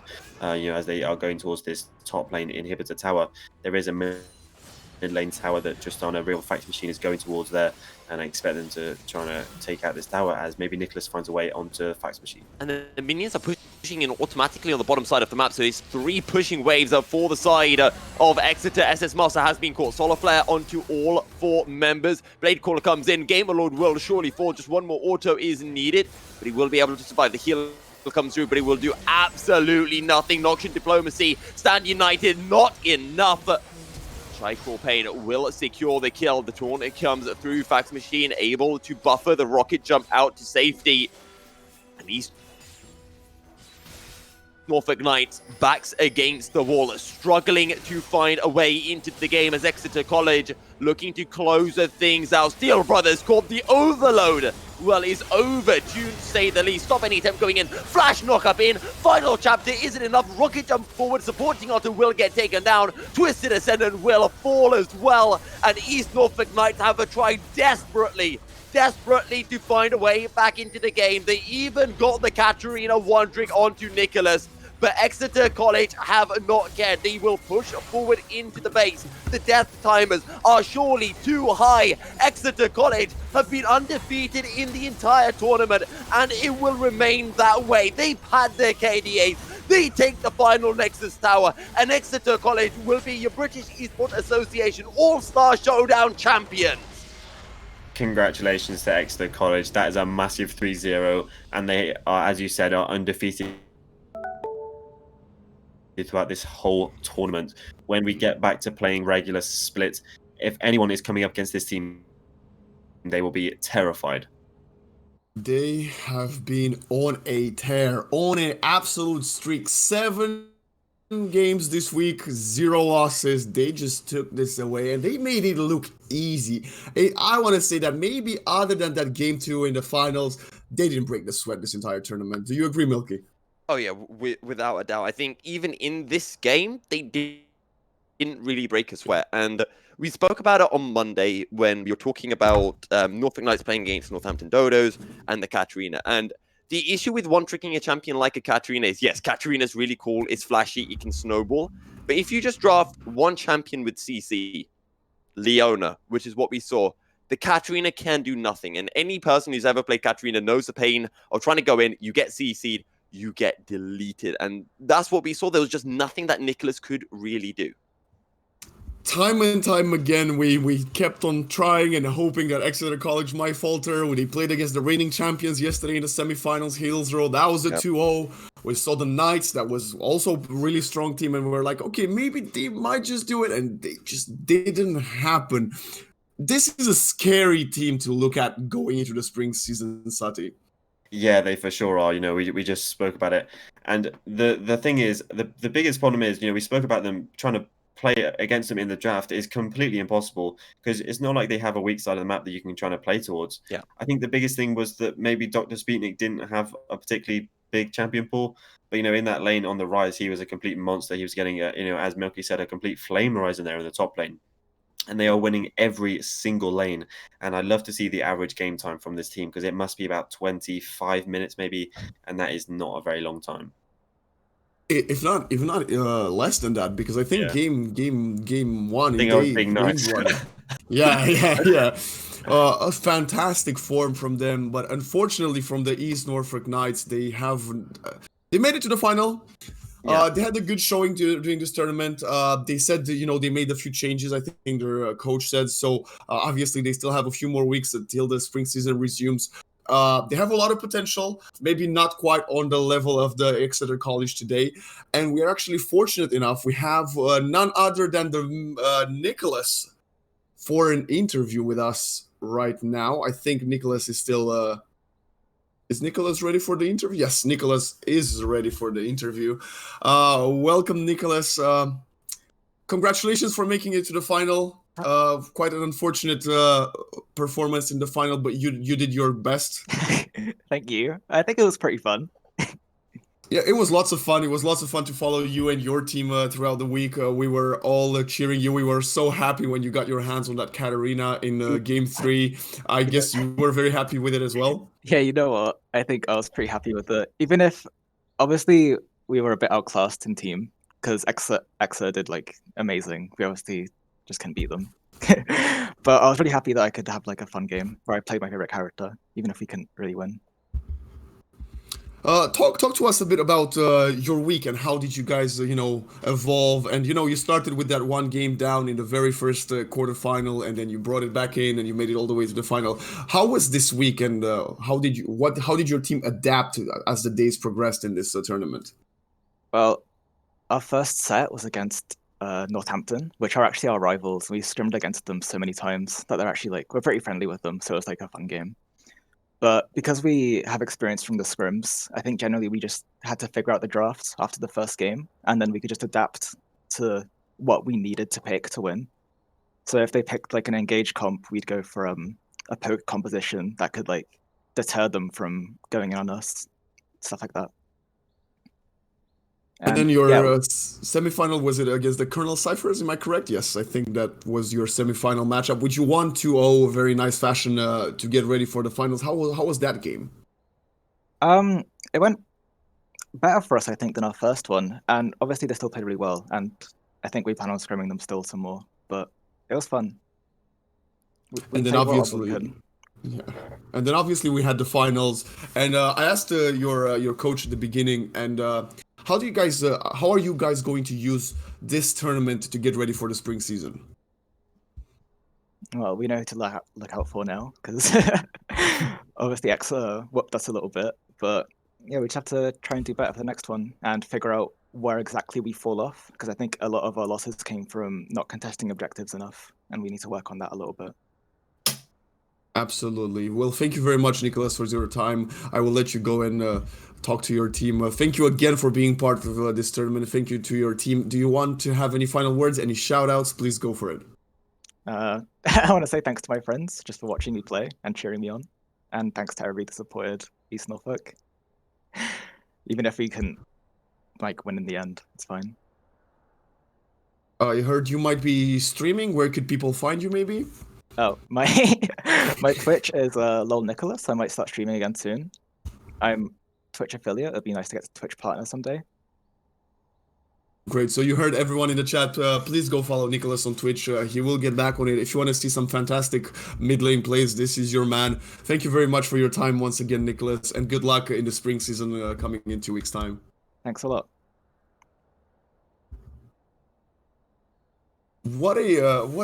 He was happy. To say the least, he was happy. He was feeling himself. He was enjoying himself, boys. He said he was glad he got his hands on his Katarina in the last game. Yeah, something to take from that, Sati.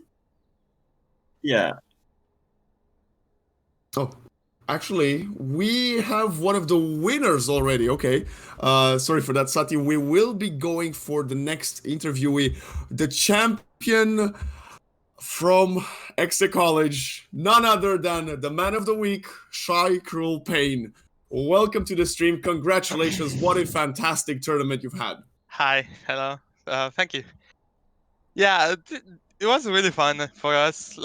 Congrats to the college for putting us through such a good series today.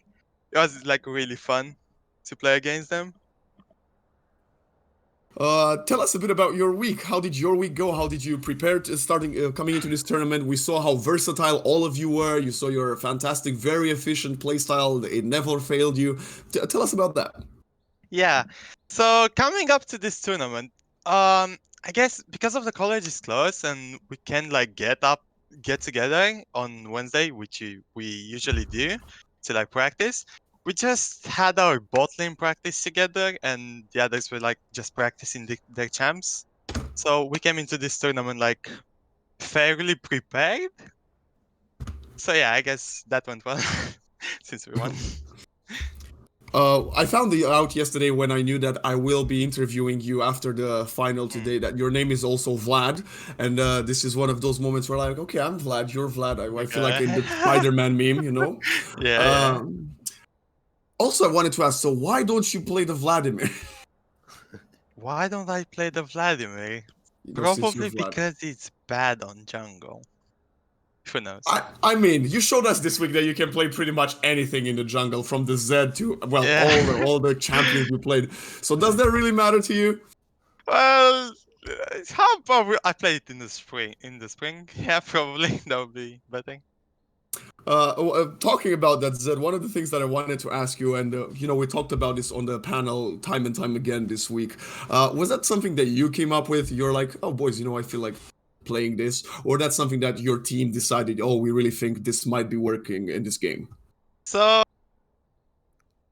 beginning with the first game, which we just picked. So usually our strategy is just play to win the first game, and then we can allow ourselves, of course, to have some fun, but still like play to win. So yeah, I was kind of like indecisive on what I should play in that game. So I just looked at Zed, and I was like, yeah, I should try that. We on the panel throughout the week, we also talked about your very volatile playstyle and very ever-changing, and maybe not sticking to the meta. But then you came into today's grand final, and in game one, you actually showed a lot of respect to the Knights, and you drafted more of a, let's say, more of a traditional draft. Was that something that you were afraid, you didn't want to risk starting one game down, or was this just something? As so the Graves pick. In my mind, when we did the draft in that game, I told them we should focus on ending it as fast as possible, but still like keep a good comp for in case we get to late game. I guess that's why we picked the Xai, I believe it was. So I picked Graves because I just wanted to like keep pressing on the jungle, see what he can do. And yeah, that's how we make our strategy for the other games as well. I mean, it worked out. You won 7 Yeah. games in a row. You didn't lose anything. Congratulations again to you and your team for a fantastic performance. It was a pleasure to follow you on stream all week. Do you have any final words, any shout-outs you want to make before you go? Well, I mean, thanks to my teammates for winning with me. I mean, we are really strong. And yeah, I guess nothing else. Maybe my stream, if that's a thing. Yes, please go for it. Yeah, guys, if anyone wants to like learn jungle or whatever lane really, they can just my channel is like twitch.tv.aloneinfear. Alone in Fear. Okay. Yeah. So please, everyone in chat, go follow Shykro playing at Alone in Fear on Twitch. Thank you very much for your time after the game. Go celebrate with your team, Yeah. and good luck in the spring season. Okay, thank you. Shy Cruel Pain, Sati, Milky, a bit humble in winning. He was also very happy. Obviously, he didn't drop a game this entire tournament, and he gave us a bit of an insight about how the draft goes for Exeter College. What do you think about that, Milky? I think it makes sense. Every member needs to be having some kind of influence on that draft, saying what they kind of feel comfortable with, because even if something's necessarily the best, like objectively speaking, it's not always the best in terms of a team standpoint, because if it means you're on something that you're not comfortable with playing, and it's something that I've seen with teams that I've played on, teams that I've coached on, you put them on something that they're usually good with. But if they're just not feeling, for example, if they're not feeling a Thresh, you don't put them on it. And if they are feeling a Thresh, but you know that sometimes they're terrible with Thresh, you've got to have faith with your team. So good to see that that's how Exeter College play things around. Any takeaways from the 2 interviews we just had, Sati? I wanted to ask you between games, but now now it's your time to shine. So very similar interviews, I would say we had them. Both players were feeling good, so that's very nice to see. But yeah, what did you make out of those interviews? Yeah, I think the main thing is if both parties seem to be happy enough with their performance. Obviously, both of them making their way to the grand final is a really good achievement there. I think it was interesting. You asked Milky about the draft. It seemed like their way of drafting is that Shykro Payne there decided he looked at Zed, he decided he wanted to play that jungle today. That's kind of how it went. So their draft meetings must be fun. I'd love to be part of those. Moving on, I'm looking at some stats that we have from the final, and we always talk to all tournament from stop any attempt, from Shykro playing time and time again, but a very interesting stat. So Fax Machine in the grand final, in game 1 he had 1 death, in game 3 0 deaths, and what a stellar performance from him to show up on the final day. Milky, what can you make of Fax Machine's performance this final? No, he's just been absolutely fantastic. Can't really fault him at all. He's just played it really well. He's done absolutely everything the team could have wanted. You know, CS advantage, kill advantage, lane advantage, pressure for Drakes. Yeah, he's just been fantastic today. Would you say that was your player of the series? We'll talk a bit about the player of the series, and then we'll actually get into the MVP of the tournament, everyone. So who would you say was your player of the series, Milky? Oh god, that is that is hard. I mean, I think I can't really give it to stop any attempt. I think he did well against Nicholas, and the fact that he didn't lose lane against Nicholas was one of the reasons why Exeter College were able to go 3-0. But I actually think Dr. Smitenik was very, very impressive in the top lane. I came into this series thinking, you know, the carries for East Norfolk Knights are supporting Otter and Nicholas. You know, supporting Otter had done well on Monday and in other games. And Dr. Smeetnik just outplayed him. I mean, just flame horizoned him in the last game before 20 minutes, which is absolutely ridiculous to see. So for me, I'm actually going to give it to Smeetnik. What about you, Sati? Would you agree with Dr. Smiling, or do you have a different shout in that final? I am going to go with something else, but I think I would like to praise Dr. Smeetnik because the adaptation between series, where I spoke about, I don't expect this guy to TP down at all. I expect him to stay on his island in the top lane and kind of get solo advantages, but he gained so many team advantages by TPing down. So I think he did have a strong performance in the semis and the finals. But I am actually going to go with Fax Machine. I think this guy was the most consistent player over all 3 days, and especially over all 3 games in this final. He was really the backbone for this team. He was kind of winning out in all of these lanes. He played lots of different champions and lots of different style of champions. The Zyra is kind of people coming onto you, and the Zana is definitely getting in there. So I think he showed a lot of versatility and a lot of consistency. I also agree with Fax Machine for the grand final MVP, but for me personally, I would have to say the tournament MVP, and that's where we're moving on to the whole 3 days.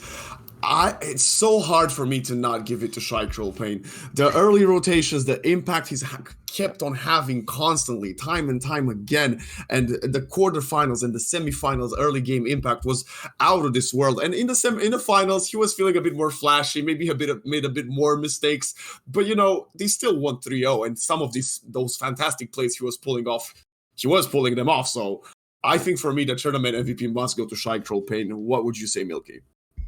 I mean, yeah, I think even in this series, you could say, he's made mistakes, but the key thing to remember is, did he make any mistakes when it mattered? And the answer is no. I mean, he made some mistakes when Exeter were looking to close out, and to be honest, it didn't matter if he died there. Exeter already had the game pretty much wrapped up. So those mistakes were just, I wouldn't even call them mistakes. It was just limit testing, really, if anything, from Shy Crawl Pain. So yeah, I think he's a very, very valid MVP of the tournament. What about you, Sati? Would you go with the Shy Troll Pain, Fax Machine, stop any attempt? Pick your poison. I think I'd love to give it to a duo. If I could give it to Shy Troll Pain and stop any attempt, these guys were a duo all week. But I think maybe just to be different, just to make it annoying. Hey, Nicholas. Nicholas, that would be interesting. No, I'm going to go for stop any attempt. This guy played 6 different champions over 7 games. And he, has played really, really well. He's played lots of different styles of champions on the Victor, the Andy, the Yasuo, the Akali, and he's looked good on all of them. Yeah, and obviously Nicholas would have been a good shout had he maybe the Knights would have gotten 1 or 2 games in the final. But it's so hard to give the runner-up the MVP when they are getting a clean 3-0. But impressive performance from all the teams in the tournament, and I want to thank all of them and all the players and all the colleges and the support staff behind them for being a part of the tournament and empowering and helping and contributing towards the growth of British esports. Congratulations one more time to Exeter College. I want to also congratulate and thank all of the members behind the scenes and on screen that I've had with me this week. Milky Cereal today and Sati, you were a pleasure to work with, and thank you very much. Do you have any final words for this fantastic week of League of Legends? Awesome stuff. I got to cast a pentakill. Can't complain. Great stuff to witness from me. Do you want to have any shoutouts, Milky? Shout out to you, Vlad, being an awesome host. Sati, everyone else I've worked with this week has been fantastic. And of course, to BEA for bringing me on for the finals. Cheers. Thank you very much, Milky. About you, Sati, any final closing thoughts or words? I guess just to thank the people behind the scenes. You know, we've had Elliot today. Sol was my producer on Tuesday, and you know, you Waxon, who's been here for 3 of the 4 days as well. So thank you to everyone behind the scenes as well. Thank you very much to both of you. And thank you very much to all of you at home. We had some fantastic numbers pulled all during the 4 days of you and coming and watching this fantastic League of Legends organized on a short notice. I think we're close. We're shortly approaching the end of the stream. It was a pleasure to be your host. You can find me on Twitch on Waxon with Triple X or on YouTube at Waxon. Again, for the 4th time in a row, thank you, everyone. It was my pleasure to be your host. And that was the British Esports League of Legends All Star Showdown. See you soon with more streams, and the spring season resumes on the 24th of February. Have a nice evening.